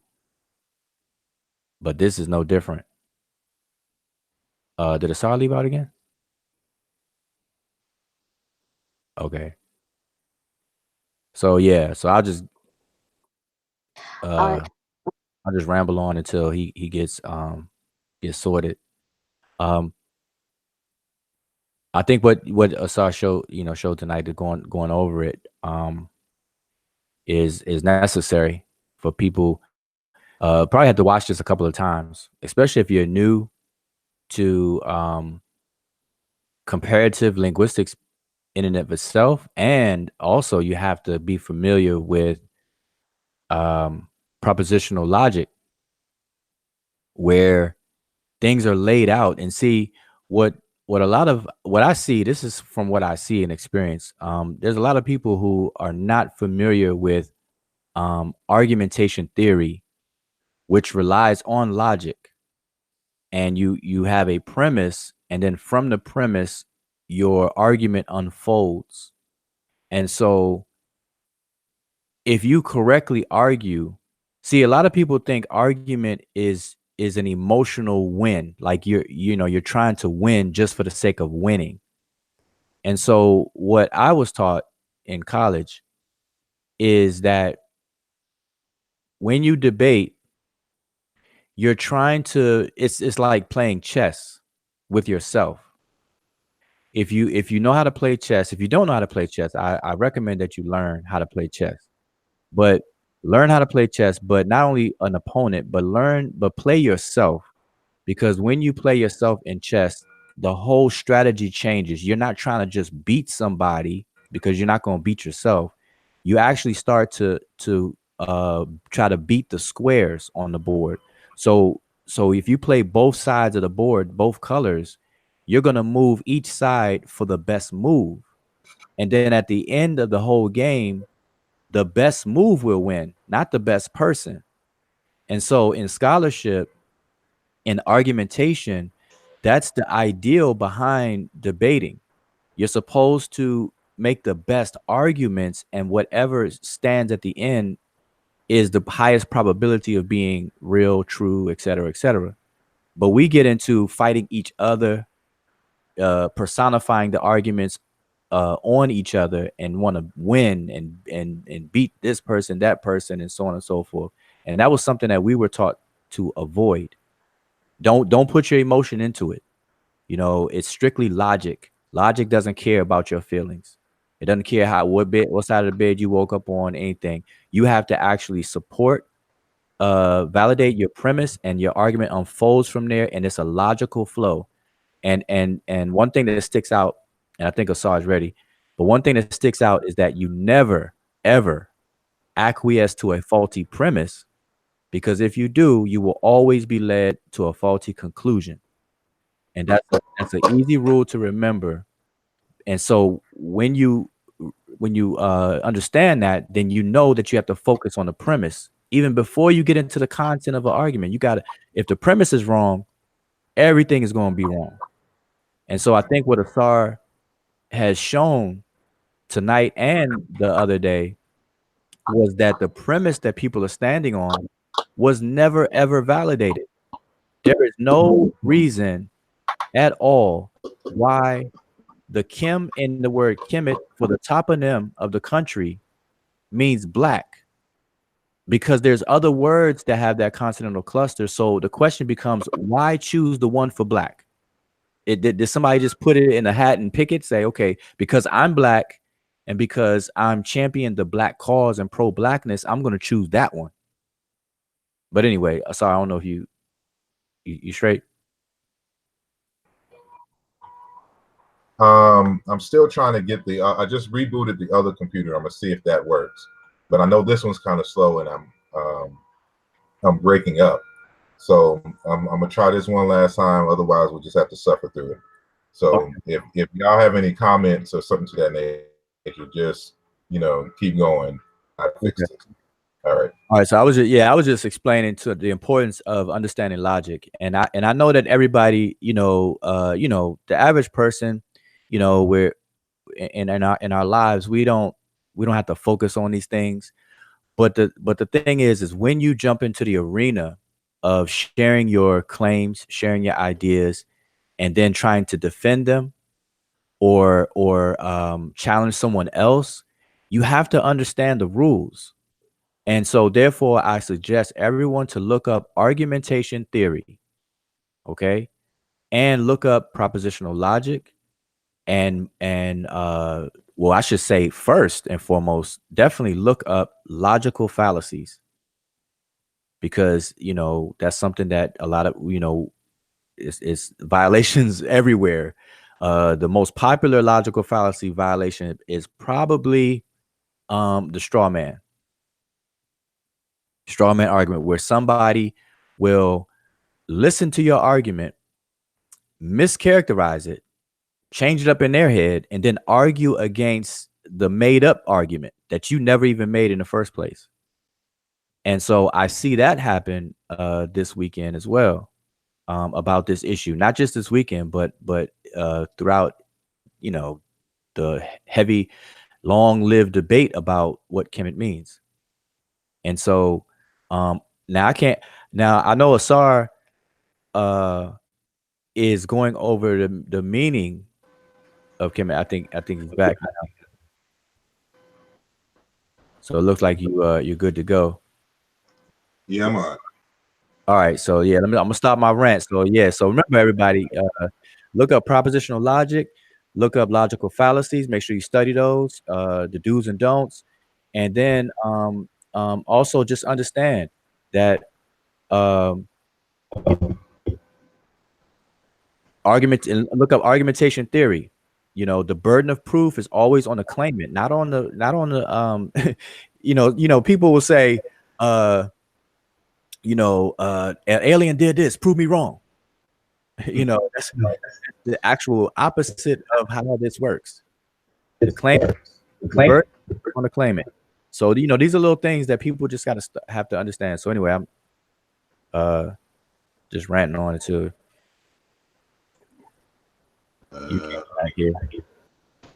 Hotep, can I ask my question? Because my question kind of deals with what you're saying as far as with the premise and everything. Okay. Can you hear me? Yep. Yeah. All right. Yeah. So when you deal with the premise, we looked at what Asar presented as making the connection with fertility and going through the correspondence within the Kemetic language. ciKam, he refers to it as. So, and what on a opposing end, what was argued was that it means black people based on the fact it connects with or conjugates with modern day languages. So what should have been proven based on the premise from Diop or from Netterneb will be to go back into the Kemetic language and find the correspondence with Black, if possible. So that's based on the premise that's presented. If I understand your question correctly, how I would answer that is, first and foremost, you have to understand the language and the script for which you are studying. And, you know, ciKam Diop had a great amount of knowledge of Egyptian. However, many of the terms and things that he was comparing were based off of what he found in dictionaries. And, you know, us in the modern day, we're scrutinizing everything more so than what they were doing back in the day. And so when if we're going to compare something in Egyptian, we have to make sure that it's right and exact in Egyptian first. Like, you know, what can the script tell us about this concept first? And then from there, we go into the other languages, because you may be comparing the wrong thing. And so there are main entries, like, for example, Netterneb, I forgot what word it was, but on a Facebook post, he's trying to show that Black people have words for Black people in the language. So he goes to the Bantu Lexical Reconstruction Database version 3, which we call the BLR3, and he looks up a word Black, and then there's an entry in there for Black person. Well, Netterneb, because he doesn't research for research sake, to answer questions. He researches so he could try to debate somebody. So he's already going in looking for something that he thinks that he can get up on somebody as far as some information. And as a result of him not being a serious scholar in the truest sense, it's certain things that he looks over and misses and doesn't realize how important it is to his analysis. So in the BLR3 database, you have main entries, like the base root of a word. And then they have sub entries that are derived forms, or it has derived meanings. So he chooses a word that has a derived meaning of Black person and says that, look, in Proto-Bantu, they have a word for Black person. And there was only one entry in that entire thing for that, in one little zone, one little area of Bantu, and it was a derived form. The root is just a word for Black, but you have to add a different word on it to mean Black person. And so he not realizing that this is important and it doesn't support his argument, you know, just skips over that because he's not thorough in his research. And so it's the same thing with the Egyptian. So if we are comparing in the Egyptian language, we have to know what are derived forms and what process gives a derivation. You know, is it something to where, like with the case of Kim, where you have the word for hair and then it doubles as a word for Black without necessarily a linguistic concept? Or there may be one, it just may be with the vowels. It may just have different vowels, but we don't know that because we don't know the vowels. You know, or is there a derivational process? Is there a morpheme attached to the front or the back of the word that gives us the secondary meaning? So in this case, what we're looking at is a concept called a semantics. And I wanted to put this into the presentation, but it would make it a little longer. But for example, there's a semantics for a word for foot, and the word for foot can mean, then there's the action of the foot. So the same word for foot becomes the same word for walk, run, or go. The same word for walk, run, or go becomes the same word for road or path. And the same word for road or path becomes the same word for truth. And so you can see a logical semantical path from the word for foot and then the word walk, run, go to road to path, or road and path to the concept of truth. So for example, when you see the word ma'at, the word ma'at comes from a word ultimately meaning foot. Foot, go, run, path, road, truth. So to reach the truth, you have to go the right road. And so this goes more deeply into the concept of method. Without the right method, without going the right and straight path, you are going to be on the wrong path. So words for sin and error are words for off path, off road. There's a semantics that is logical within the language that we know where the derived forms come from. So it's the same thing in this instance. The word for hair, which actually comes from a verb meaning to spread or to extend, becomes the word, because this same word becomes the word for plants or any object that sticks out of something. So including hair. And so from hair, because its characteristic in color is black, it becomes the word for black in the language. And so you just can't compare the word for black. You have to compare the word for hair. So if they are truly cognates, they would have both the word for hair and black. Now, Chiluba only has the word for hair. And it's more deeper root. But the semantics, the Baluba speakers did not go from hair to black. Their word for black comes from a totally different word and process. That's why I showed the Sumerian in the same fashion. Their word for tree and the resin from the tree, it must have been some black sappy resin, then becomes the word for black. And so it goes through a totally different derivational process. And so this is something that you have to be mindful of when you're doing this type of study. So the error in both, that Km.t Diop and all the other Egyptologists made was, first of all, Diop's error was just simply entrusting what the dictionary said.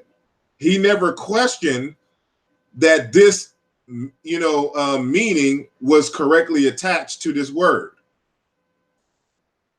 And so, him following the Egyptologists who made this error, this is why he made his error.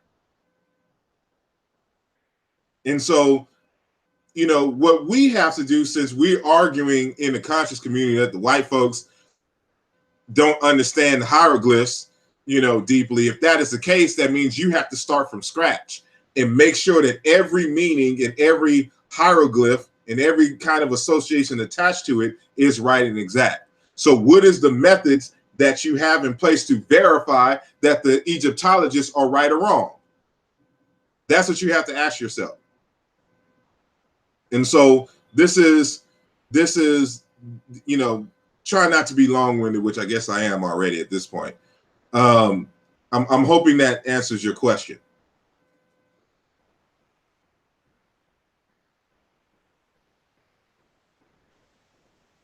To you, it answers my question. But so definitely they would need to present that if possible. I guess what helped me understand it was the classifier. Mm-hmm. When you kind of broke that down, I guess it was in one of your writings where you kind of went into that a lot more as far as the fertilization, the lake, water, irrigation, and that information. Why was this presentation more about the Km.t as opposed to just knocking it out the ballpark with the classifier. Yeah, it's just a lot more involved, and so we have to understand the relationship between the classifiers and the words in which they're attached to. They weren't there for nothing. The Egyptians didn't put that there because, you know what, we got extra time, so we're just going to draw these extra glyphs, and they're not going to be important for what we're trying to do with this script. And so, you know, people can only make an argument that the root Kim means black if they totally ignore the classifiers. And, you know,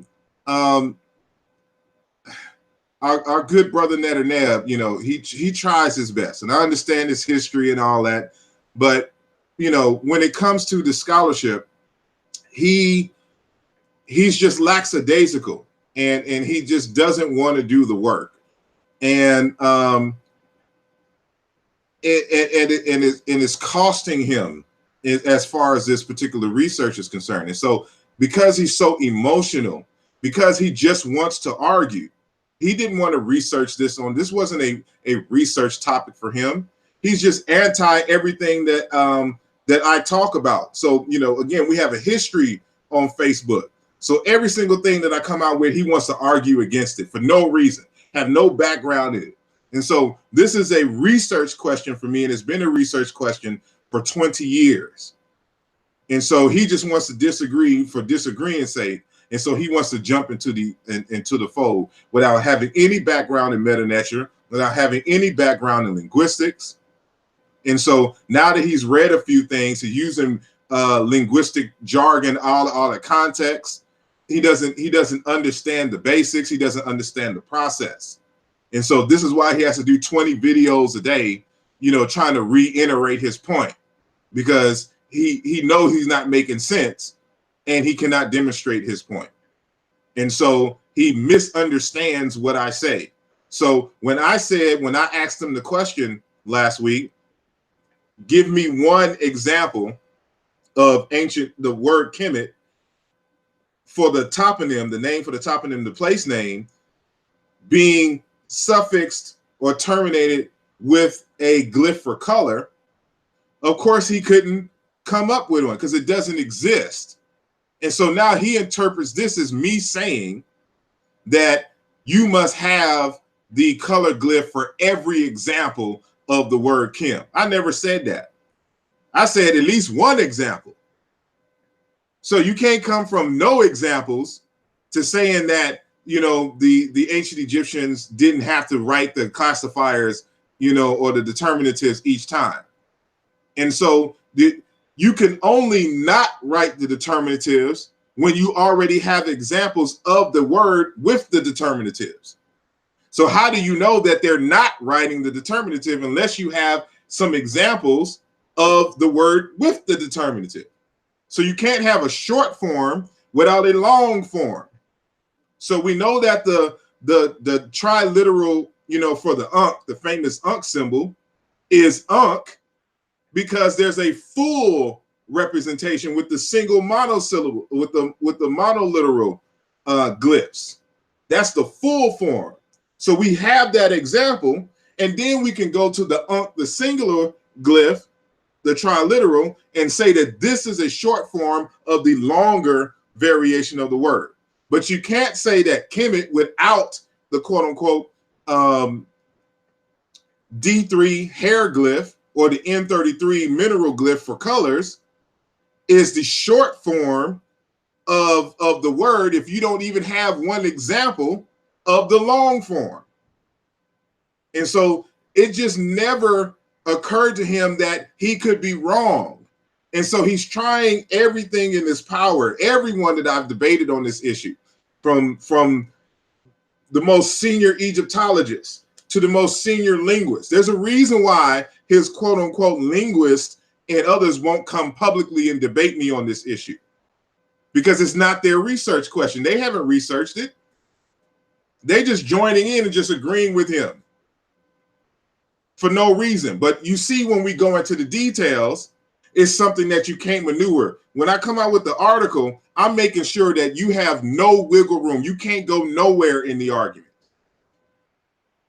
Every possible angle I've covered when it comes to this word.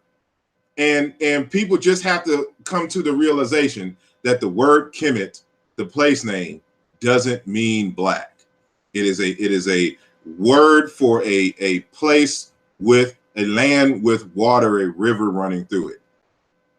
Due to flooding, it's a wet land. Riparian. Yeah, a riparian land. That's it. And so it's nothing super fantastic and spiritual. It's just saying like a farmland. You know, and so people are so attached to the word because we built a mythology behind it that the ancient Egyptians didn't even associate with it. So now it's, you know, the superconductive melanin and, you know, the universe and the spiral connection of the hair, and we just download some super energy and some super intelligence because of the melanin, which was reflected in the name, which is associated with the people. You hear all kinds of stuff when it comes to this word Kemet that has nothing to do with nothing written on any script or any papyrus or mountain or you know, vase, anything. No evidence whatsoever of these claims. And so, you know, this is why, you know, I have these courses on research methods, because you have to, when you're doing scientific work, you have to realize that you can be wrong, that your hypothesis is wrong. And so that's why you do experimentations. You just don't have a hypothesis and then declare that your hypothesis is true, and then write papers and do books and things of this based on your thought experiment in your head for why you think your hypothesis is correct. That's not how this works. You have a hypothesis, you test your hypothesis, and the creation of one hypothesis brings about two other hypotheses. So one that is either true, two that is not true, you know, or there appears to be a correlation, but it in fact is coincidence. So you have three outcomes already that you have to go through a process of experimentation. And so people just think that their hypothesis is true and then forget the null hypothesis or the coincidence, and they just roll with it. And so again, I'm being long with it. So I hope I answered even more of your question. Hey, I want to really, man, you went the extra mile to do all that, what you that day, even tonight. And I don't know if people are really understanding the bigger picture of this, because you're actually showing in a really concise way, and it's understandable. It does take some looking over, you know, probably one or two more times, but I think people should really are going to begin to appreciate that you're actually teaching the principles of historical comparative linguistics, but even in a more rigorous and precise precise way by using the formulas that you have. But now I say you went through the extra mile because, you know, and I already discussed this with you, is that there is no place on the planet Earth where a toponym refers to or describes people. That right there nullifies the entire argument that anybody, I don't care if Jesus Christ himself comes to planet Earth and makes the claim, he is wrong. No toponym ever refers to or describes people. And so the first question really that I think that probably needs to be asked, you know, is, do these people believe that the word Kemet is in fact a toponym first and foremost? Because once they say yes to that, the conversation is done. Everything after that is a teaching moment. And I think that's what you actually did. You basically taught people how to do this and what to look out for. And I think that was an excellent thing, because now, obviously, when your upcoming books, now people can understand it. That's one of the reasons why I offered the linguistics course. So I had several people over the years saying, you know, I wish I had a background in linguistics so I can better understand your work or these other arguments. So, and even brother Dr. Ditka Kilimanjaro, he says, you know, when you're going to teach a linguistics course so everybody can get up to speed. And so, you know, that's what kind of finally just made me do it. And so, but it's like you just have to, and that's just something that, you know, we have been trying to tell Netanyahu for the past 4 years, is that he needs to go and take a basic linguistics course. He skipped basics and went straight to historical comparative linguistics. So he gonna skip algebra and go straight to quantum physics, and wonder why he can't quite get it.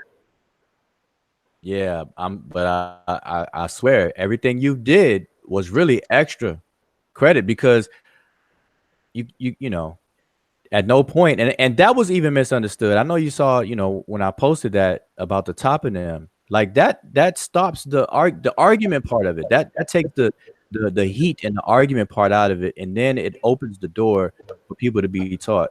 So, you know, I hope people really appreciate what you did, and to show that, you know, in the way that you did, because it was really over before it started. I mean, in terms of a discussion or debate, whatever people want to call it, there was no debate. There is no debate because of that fact. You know, you know, like I said, there's no toponym. And, you know, I explained it, so I'm not explaining it now. But you know, people, if you're unfamiliar with what a toponym is, look up what a toponym is. There's never ever, by the very nature of a toponym, it never points to, refers to, or describes a person or people. It just does not. Even if it's named after a person. If I say that I have Asar Imhotep city, or the city of Asar Imhotep, that is still referring to or describing a place. It's not referring to Asar, even though I use his name. It's not referring to, and that's what people understand. So if Kemet is a toponym, it's never ever referring to people. Ever. It's referring to a place. That's why we get into a trip. Matter of fact, the brother Unc Benu is doing a tour in December. People are flying to not black people, but to a place. Yep.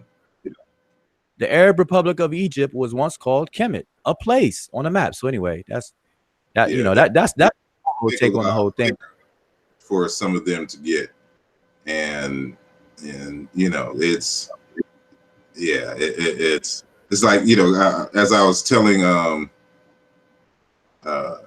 was it, Clyde Winters or somebody, that, you know, I'm from Houston, Texas, and you know, I'm in Philly. I'm from Houston, and Houston is named after Sam Houston, who was a soldier and a politician. And so when I go to Houston, I'm not going to Sam Houston, if that makes any sense. I'm not going into him. And his name doesn't describe the people there. It's just named after him. But when I'm saying I'm going to Houston, I'm going to a place. I'm not describing the people in Houston.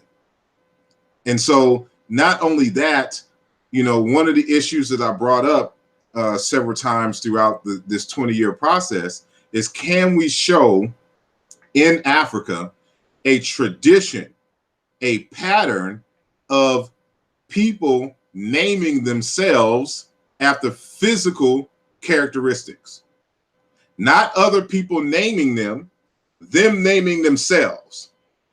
Like, you would never find in Africa people naming themselves the short people or the tall people.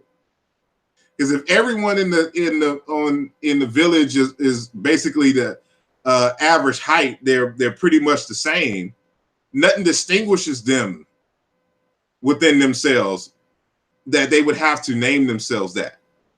You know, they're only tall in comparison to someone else. They're only short in comparison to someone else. I'm only black in comparison to someone else. And so for people who are sovereign, who are running things, who have self-mastery of their own condition and culture, who are the creators and sustainers of their culture. People don't name themselves after their physical characteristics. You may name other people that, just like how white folks call us black folks. And they, but there's no, and they identify even as white folks now, but you just won't find a location called white folks. You won't find an ethnic group called whites. Even though I'm pretty sure at this point they really want to. And probably someone has started that just because of the racial tensions that it is now. And so example I always give is the Dorobo people. They're a Bantu speaking people in East Africa. That's not their real name. The Maasai named them that. The word Dorobo means, it can be translated as poor people, but it literally means those with no cows. Now, they're not a pastoralist group, so they don't keep cattle. But in Maasai logic, wealth is associated with cattle. So when we're talking about those people, those are the ones with no cattle. They're poor in our eyes. But those people don't know that they're poor because they don't have cattle. They would never name themselves Dorobo. One, it's not in their language. And two, their sense of wealth is not associated with how much cattle you have. So it's a reality that doesn't exist among them. And we can apply that same logic when it comes to ancient Egyptian. They have no racial consciousness the way that we do now. There was no reason for a black people, quote unquote, to name themselves black, surrounded by nothing but other black people. It just makes no sense.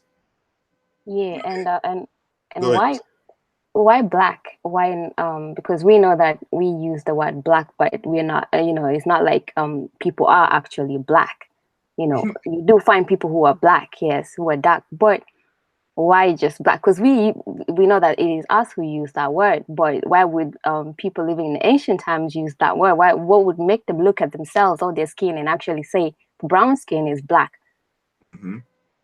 That's why I made on Facebook showing that I cited a text. I don't even know if I have it around me.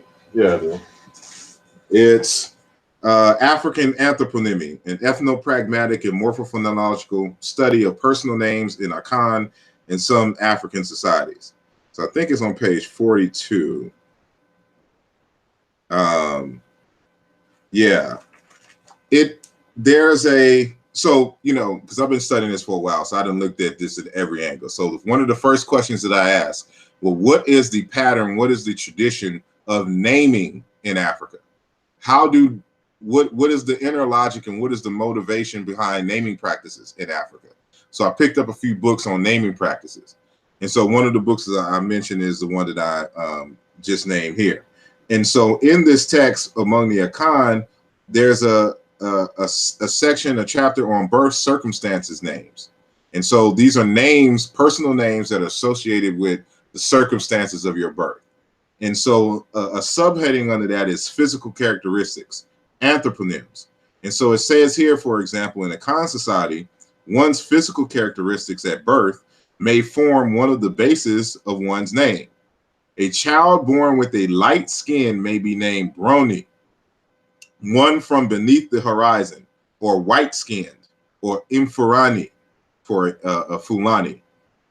One born with a dark skin may be called Tumtum, or Kobere. Some anthroponyms of physical characteristics are listed on table 2.17 below. And so the word for fair complexion is Aboro, from beyond the horizon. Another word for fair complexion is Brony, white to brown skin. And so on my post, I said, well, if we're going by these practices, the ancient Egyptians will be considered brony whites or reds, if we're just looking at the paint that they use to represent their skin colors to a certain degree. And so we wouldn't even have the same consciousness as black. See, our black over here in the United States encompasses the darkest black to even the palest of white, or at least of light, of a golden, that almost white but not quite white. So like, Tisha Campbell, the sister who played on Martin, she's still a quote unquote black woman, even though her skin is damn near white. And then we can get to the blackest like Khalid Muhammad. I'm somewhere in the middle. I'm brownish, and skin can get red to an extent. And so I would be a brony. I would be white according to the icon. And so in that same post, Jean-Claude Mboli comes in and makes a comment. And he was talking about some event that he went to in France, where this, who we would call a black person, an African person, who just happened to be of brown or lighter hue, he's talking about white people and, white supremacy and all this other kind of stuff and the damage that they're doing to African and black people.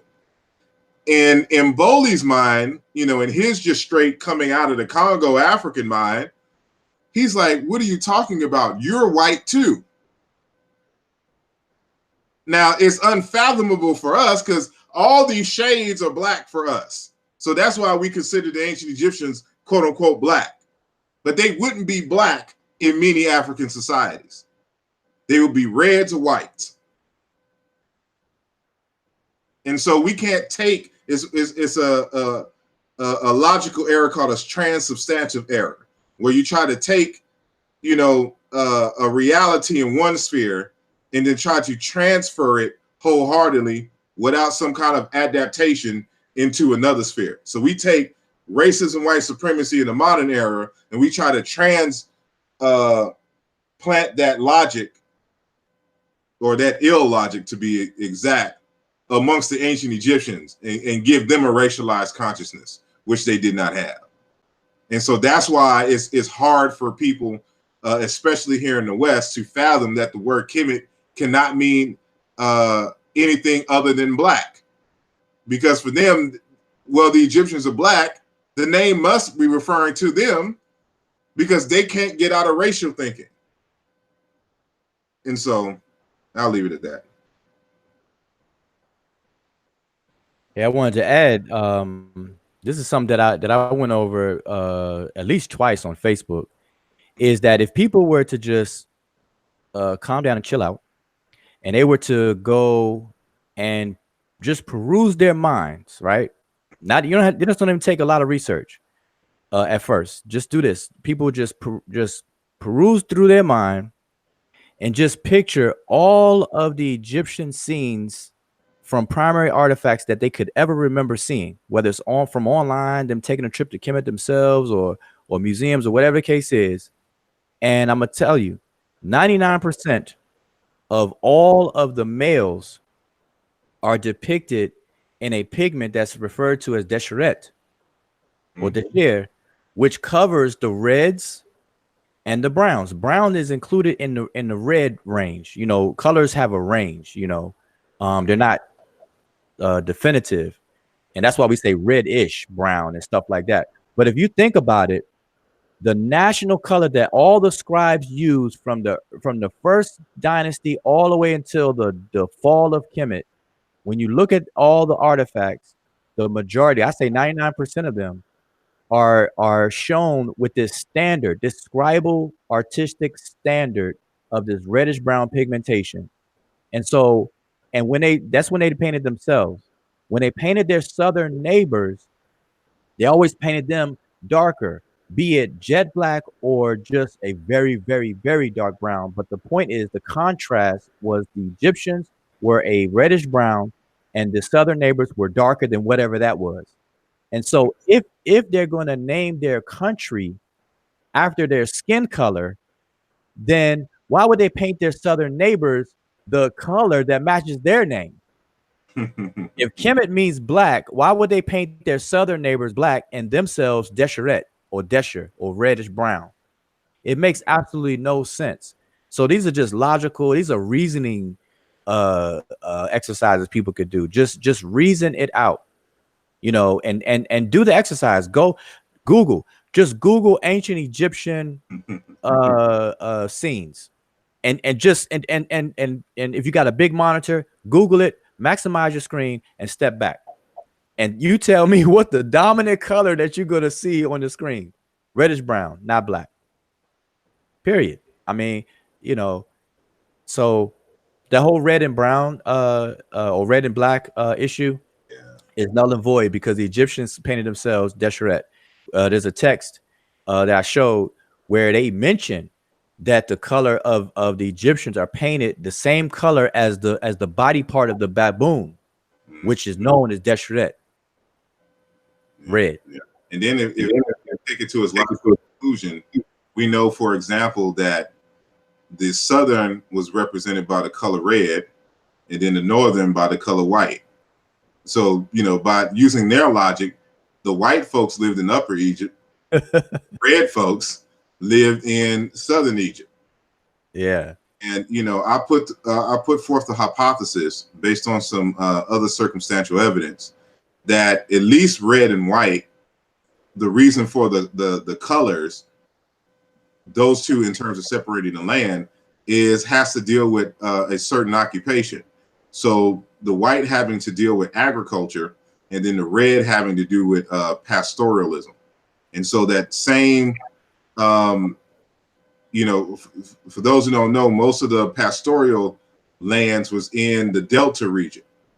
And that's where the southern is. So that red is really kind of a red house.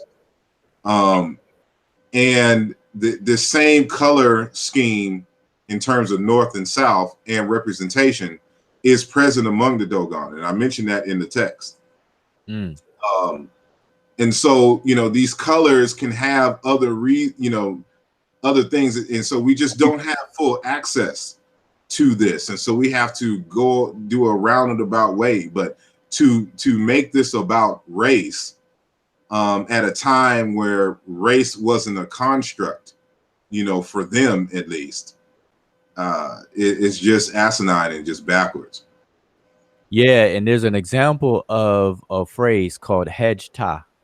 Everybody knows hedge means white because, as a matter of fact, the crown you mentioned, the white crown, is called the hedge crown, the white crown.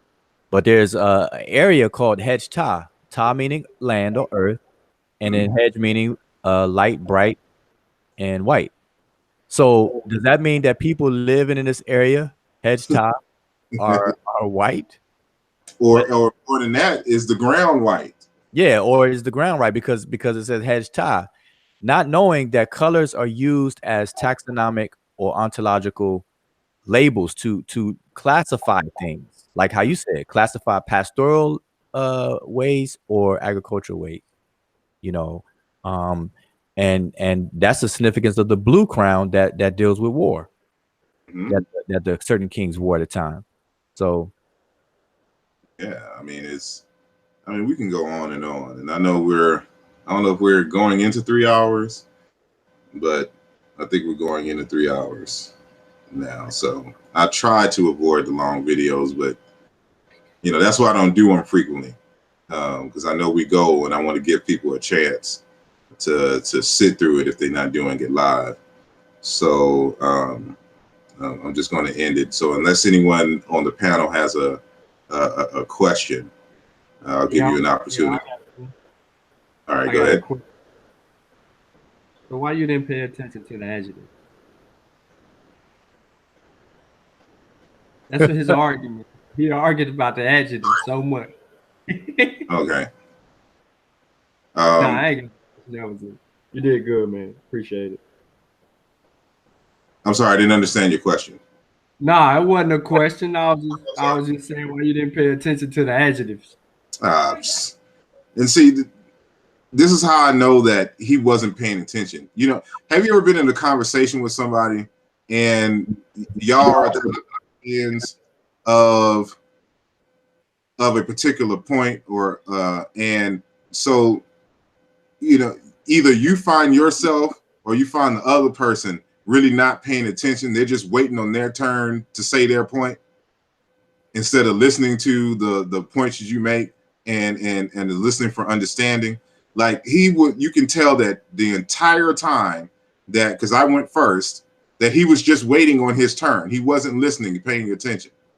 And so if he did, he would have known that the root in which I suggest was in fact an adjective. And so him going off on a whole adjective, you notice like on his page, once I posted that, he stopped posting about adjectives being nouns. Before that, he was all through the debate, all on his page, all in the other group. It's adjectives now. He knows adjectives nouns. I'm like, that's irrelevant because my argument as a root has at least one form of it is an adjective.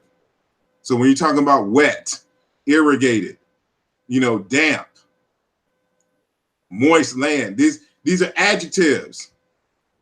So like what I don't understand what he was talking about, but that's why I had to ask him, do you know what a verb, a noun, and an adjective are? Because he said I didn't compare any. So that's how I knew that he wasn't paying attention, that he was just arguing to be arguing. And so, you know, I came into the situation understanding that one, he wasn't going to get it, that it's above his head.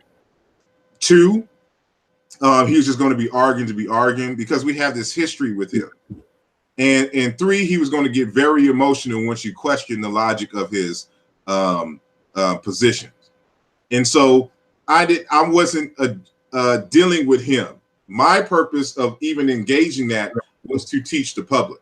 So I tried to tailor my presentation in a way as if I'm teaching a class to the public.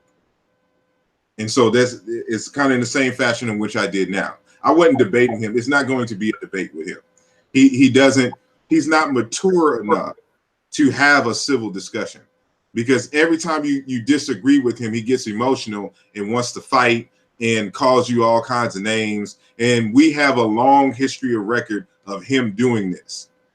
And so when you're dealing with scholarship, your character is key to doing scholarship, because it's your character that will self-check you when you out of pocket, even in terms of your methodology, but especially when you're talking to people and trying to demonstrate your point. And he hasn't matured enough that to that level, which is why his scholarship is not up there yet, because he doesn't understand the correlation between good character and good scholarship. And so I wasn't addressing him. I was teaching the public. And y'all can, you know, and so this whole notion that it's going to be peer reviewed by some anonymous linguist that he only knows. I don't know who the linguists are or who these reviewers are, but allegedly he knows that he's in communication with them. So he's trying to treat this as if this is a peer-reviewed journal. And I'm like, what serious scholar would even agree to this? Because a serious scholar reviews text. We want to see the argument laid out in text, because it's only so much that you can say in the video. And I don't have time to rewind and try to find the point where you said this and that or whatnot, and make sure that I understand it in its context. And you know, and sometimes you'll freestyle, you may forget something. You don't have that excuse when you write on paper. And so as of right now, my chapter is 41 pages on this topic. And so I can't address even all that I've given you now. It's not all that there is on this work. And so these are just teasers to what's going on in the article and the greater text unto itself. And so, you know, it wasn't a debate for me. It was just an opportunity to teach. You know, I think what you started with was really key. And I think that was the clue to let you know who was paying attention. And you started off by having a prior understanding that you are saying that our beloved warrior scholar Diop was had lack of information to come to his conclusion that he did, and this is what people are using. So you started with the quote where Diop himself is telling everyone to, or actually he says it bothers him. So Diop is bothered when people just take him on his word for his word.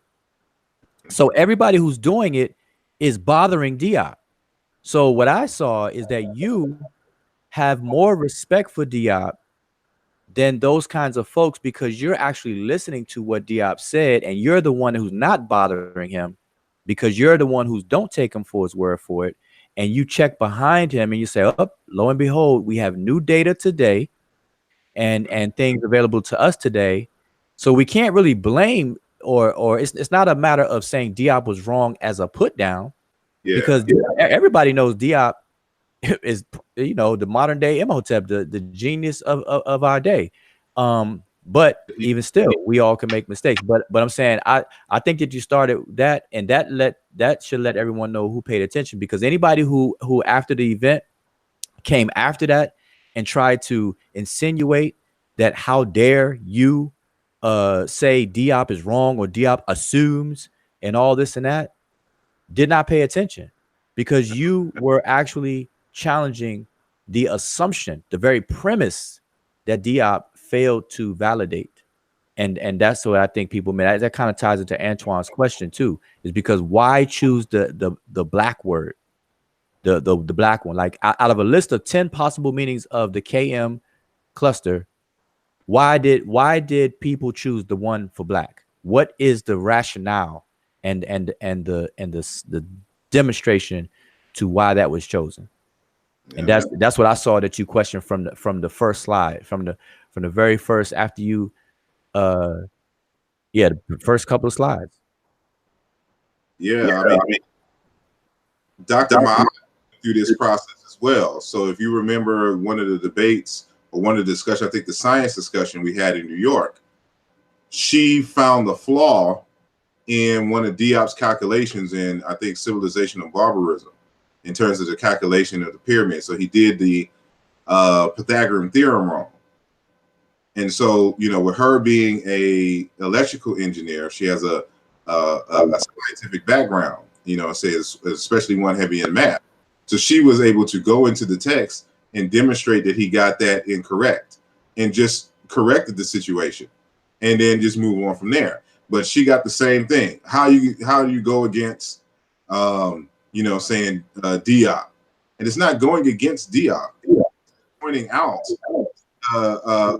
an error in calculation on this point. And so what people don't realize is that there's, in that same interview in which I got that quote from, he says that, he was trying to do the work that a research team should have been doing. So he himself had to master linguistics, cultural anthropology, archaeology, of course, Egyptology, reading the languages. Of course, he had already had his other scientific background in mathematics and stuff like this. And I'm pretty sure if he was still going, he would have had to have mastered genetics. And this is why in that same quote I quote, he talks about research teams. And so that's why I can appreciate the Kemet Press, and creating these books stressing that. And so he was trying to do too much. And so when you're trying to be that broad and be that genius, there's certain things you might miss because you're not just focusing on your expertise. If you have a team of scholars and they all focus on their expertise, then you can come together and create, a text that has less errors in it versus somebody trying to, master various different subjects that it takes an individual a lifetime to master. And so, that's why we have to be careful. That's why I'm not into the, you don't see me trying to know, the measurements of the pyramids and any kind of archaeological digs and stuff like that, I stick with philosophy, culture, linguistics. And so if I have a research team, we're dealing with philology, linguistics, the cultural piece. I have somebody else deal with genetics. I have somebody else deal with the cranial, you know, measurements, things. Someone else who's an astrophysicist can deal with the astronomy. And then we come together and create a text that gives a more complete picture of exactly what it is, you know, saying that we're trying to accomplish. So, I mean, it is what it is. But just as you said, he understood as a scientist, he was a scientist first, that we're going to have to re-examine even the stuff. Matter of fact, this is something that he did in his lifetime. So remember, it is John Henry Clark, Dr. John Henry Clark, who is responsible for getting his work translated into English. And so the first text, I think it cost $30,000 in that day just to get it translated into English. Translation work is expensive. And so, but if you know anything about the works that are translated into English, they're not his original full text. They're just articles, different articles pieced together into one book. And so when, you know, they got the approval and got the funding and everything, and they're deciding what to piece together to translate into English, Diop is like, hold on, I've got some new updated information. Some things need to be corrected, and I need to go change this. So he changed the stuff in the areas that needed to be changed, and then that is the work that we got translated into English. So even he understood at that time that this stuff will be constantly updated, and that you have to revisit points based on the new data. But because the majority of the people in the conscious community are not scientifically literate, they haven't taken courses on research methods, they don't do scholarship, these things fly past them and they don't see the importance of having this type of consciousness and this type of work ethic. And we see it displayed in the way that we see it in the conscious community. Yeah. So yeah, we need more of it. So I enjoy it. You know, I sat through both presentations. I listened tentatively to both presentations and everything. And you know, people, because you and I, we're associated with the you know, being on the Amun-Ra squad. So, you know, it's people, if I comment about the presentations, then, you know, there's an assumption that, oh, okay, well, hey, of course Wujao is gonna favor Asar, whatever the case is. And, you know, I can review, you know, I can take time to review both things live. Like we can have a watch party. And matter of fact, you know, Facebook allows that. As a matter of fact, we may need to upload it and have a watch party and watch both presentations and you know, chime in on the conversation about both presentations and see what people think. And we can actually fact check it. You know how people rewind rewind something and fact check it point for point. We can do that. You know, matter of fact, we should do that. Really. But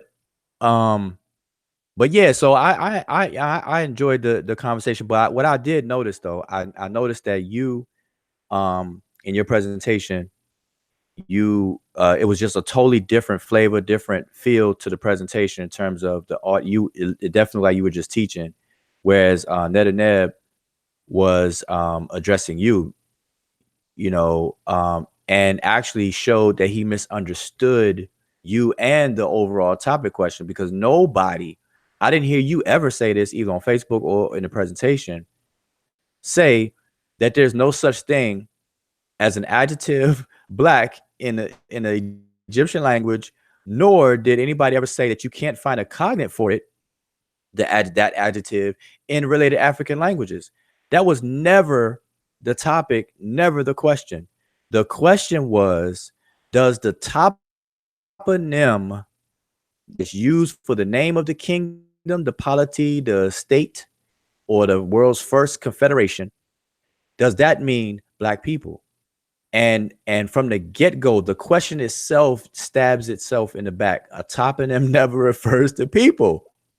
That's like saying, does Mount Kilimanjaro refer to a person? Duh, it's a mountain.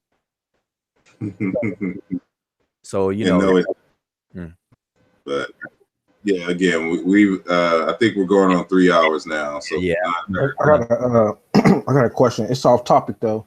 It's off the Kemet topic. okay. It's dealing with the Islanders, the tribe. And Sean, you might be a good person to add into this. The tribe, the Islanders who arrowed the guy down, the Christian guy, trying to spread his doctrine. Are they African? Are they African or are they Indian? Well, I don't even know. We'll need a DNA test from them. It depends on the context in which you're asking it.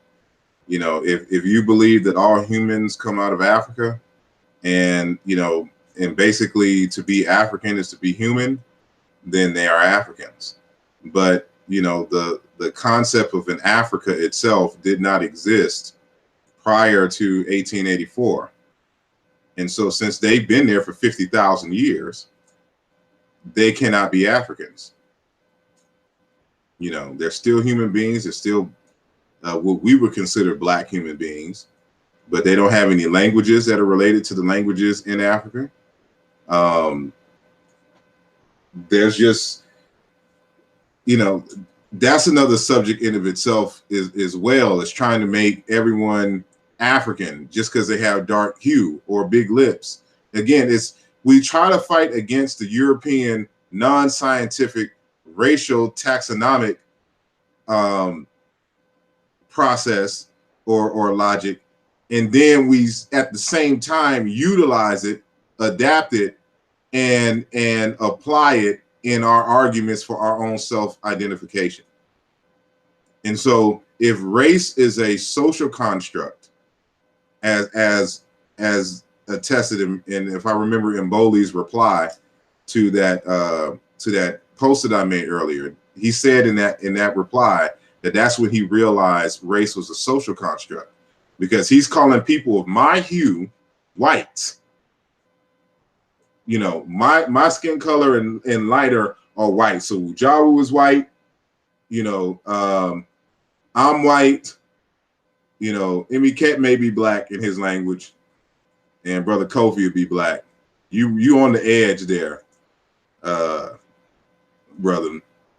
And so, you know, you may teeter the fence. So you may pass for one or the other in his language. But you know, in his language, we're considered whites. And so as you can see in the same thing with the Akan. So in this book here is written by a linguist. You know, the word for fair complexion is brony, which is white and brown skin. So that makes a continuum for that language. And so it's just an unscientific concept to try to classify them as Africans. And so, you know, the Africans didn't even know they were Africans at the start of the transatlantic slave trade. They had to find out that they were Africans when they landed in the place. They didn't know they was in Africa. Never heard of Africa. And that's why it's hard for Africans on the continent to build and to unite and do any damn thing, because they have no African consciousness. It doesn't exist. It's an ideal that people in the diaspora came up with in terms of Pan-Africanism, that people are working on trying to get this together so that Africa can unite its resources and its people so that it can defend itself against all the other groups who have united and exploited others and have the power and the means to exploit further African people and the resources on the land. And so this is the point that Km.t was fully working towards, which is why his book, Black Africa, an Economic and Cultural Basis for a Federated State, was written. And in there, he talks about essentially why he did all this work in the first place. He's trying to show by scientific means that these people are related across the continent of Africa in terms of language and culture and things, that you have more alike than you have in terms of differences. But on the ground, they don't see these similarities that we on the outside studying and having all these books about these people can easily see. On the ground, they can't see their relationship, the Wolof folks with the Zulus down south. You know, and so that's what Km.t was working on, which is why he was focused on these similarities and talking about this cultural unity of Africa, because he had a political motive to create a United States of Africa. But that wouldn't include these brothers and sisters on that island over off the coast of India.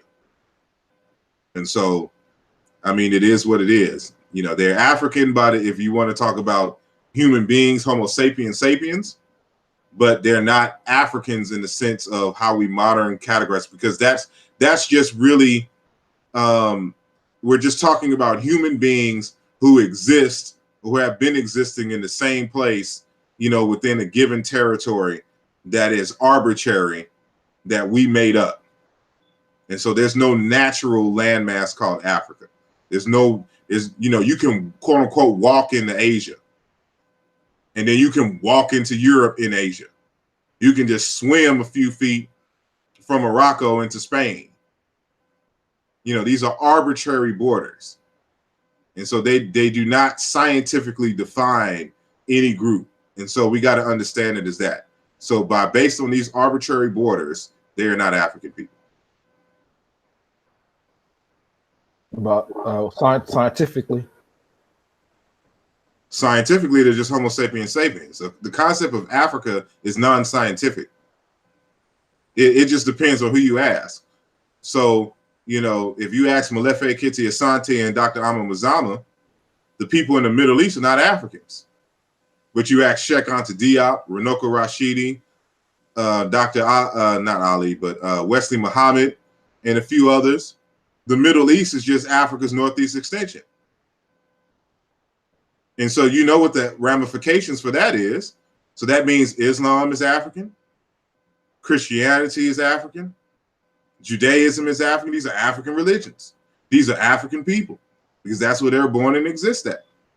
It's arbitrary. It's just we move the goalposts because there's no scientific basis for any of this. They're all political borders. What about like haplo group L or M, N? All arbitrary.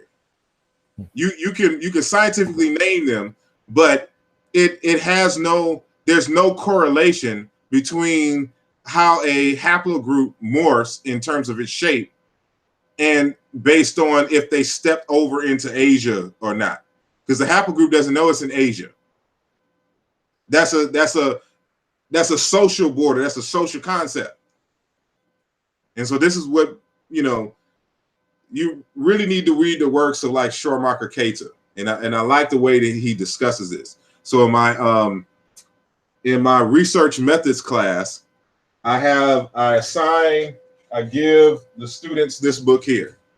Is Writing African History, and there's a chapter in here written by Schleiermacher Keita that helps us to really kind of look at this more scientifically, and to look at this from a scientist's point of view when asking these types of questions. And so that's what more of us need to do. And we'll see that it's just all made up stuff. It's just social constructs. And so, you know, for example, like even who is an Egyptian and who's a Nubian is based on social stuff. But ultimately, they're the same people or derived from the same people. But it's just like an Igbo and a Yoruba. Ultimately, they come from the same group. And they've been living and splitting neighbors for the longest. Hutu and Tutsi. Well, they're actually kind of different. And so when you talk about the Tutsi, they're originally Cushitic speakers who traveled and settled into that area amongst the Hutus. And so their beef is a classic old beef. They've been beefing for the longest. And people think that the 1994 Rwanda situation was something new that had anything to do with the Europeans. That may have escalated it, but it's simply pastoralists against agriculturalists. And they have been going back and forth for the longest. All right, that's what I thought when you said that white and red, I thought of those two cultures. Is agriculture versus pastoralists. And that's the issue. Matter of fact, Credo Mutwa in his 1954 book, Endaba My Children, you know, he talks about genocides between the Hutu and Tutsi. This is way before 1994 or any of that situation there. They've already been through a genocide because they've been fighting. And so, you know, people don't really lose their ancestral memory like that. And so any little thing can acerbate, and it's like, oh, there them Negroes go again. And so they at war. So, you know, the Yoruba and the Igbos could be at war again, you know, like they were, was it in the 80s, the Biafran War? They don't forget. They just, they act civilly for a time, but anything can spark it off in their enemies again. That's what you found in ancient Kemet. You find it all over Africa or anywhere in the world. I want to go back to your statement. You said the Africans that arrived here didn't realize they were from Africa. Yeah. Only when they got here, because they've been told that they're African. See, this is another point that had to be made, talking, going back to Netanyahu, because him and Dr. Cambone, because he got this from Dr. Cambone, these words and phrases talking about black person. And then, of course, you always have the plural form that you can find in these languages. Well, these are modern languages, modern examples. You know, the idea that you would define yourself as a black person could be the result of European and Arab colonialism. If you're a researcher, what you find is old text of like the Portuguese, the Arabs, and the Spanish, for example, or even the English, coming into Africa and recording the names of the people. If their original names that they called themselves were black, then you have a case. But you notice in their conversations, they never find a people who are named blacks. They only talk about the ability in the language to call someone a black person. So that's what Netanyahu cites, citing Dr. Cambone. But you'll never find them say that these are indigenous folks and they call themselves black. The only example that they can give is in ancient Kemet, which of course we've debunked. So without ancient Kemet, they have no example. Well, they really have no example, period. But you get what I'm saying. So you're doing research, you got to consider this. How is the situation because of modern circumstances, and what is inherited as a result of, you know, saying these non-interactions with other folks, outside folks. And so it's a lot to do research. You just can't go with your first mind in research. That's not how this works. You got to think about and be, you know, you got to meditate on some things. That's why you got to play chess to know the board and what moves and how this affects this. Scholarship is chess, is war. Because as soon as you release that text, everybody's coming to kill your scholarship. That's how scholarship works. It's a war. But it's not personal, because all of us are concerned with the truth. And the only way we can get there is through intense scrutiny of arguments. And so that's why you arm your arguments with proper methods, with sound primary sources, with sound experiments, so that when it goes to battle with everybody else, it can survive the scrutiny. It can survive the war. As a matter of fact, it can kill other people on the board, meaning arguments. You want to equip it and train it like that in my personification, you know, saying of this process. And so a lot of us just aren't equipped like that. We aren't built like that. And so we think that our street cred of some life that we lived sometime in the past is somehow going to automatically transfer into scholarship. Who gives a rat's ass if you was a drug kingpin? None of your drug kingpinness is going to help you in doing scholarship, because this is a thinking man's game. And while on the streets, you can get away with brute force. You can't bang on paper. You look silly trying to bang on paper. be on Facebook, oh man, threatening people. That's not how this works. So, you know, but anyway, I said I was going to end this 30 minutes ago. But so, you know, I mean, we could stay on after this if we like, but I'm going to end this because it's already longer than I expected. But I do appreciate everyone and your questions and everyone in the chat and anyone who's listening live. If you stuck with us this long, just for the after party or after question session, however you want to describe it. And so thanks to everyone on the panel. Thanks everyone listening again. If you have any questions, please put them in the comments. Please share. You know, shameless plug again. I'm teaching a beginner's course in linguistics, and so this isn't historical comparative linguistics. This is the basic linguistics. So we always have to have a foundation for which we can build. So you know, you can go to my website www.asarimhotep.com and check that out. And so our brother Wujawu also teaches classes. He teaches beginning Meta Nature. I think he started teaching a grammar course now. So if you can give that link out. Yeah, I appreciate it. Yes, definitely. It is sebauniversity.com is where the courses are.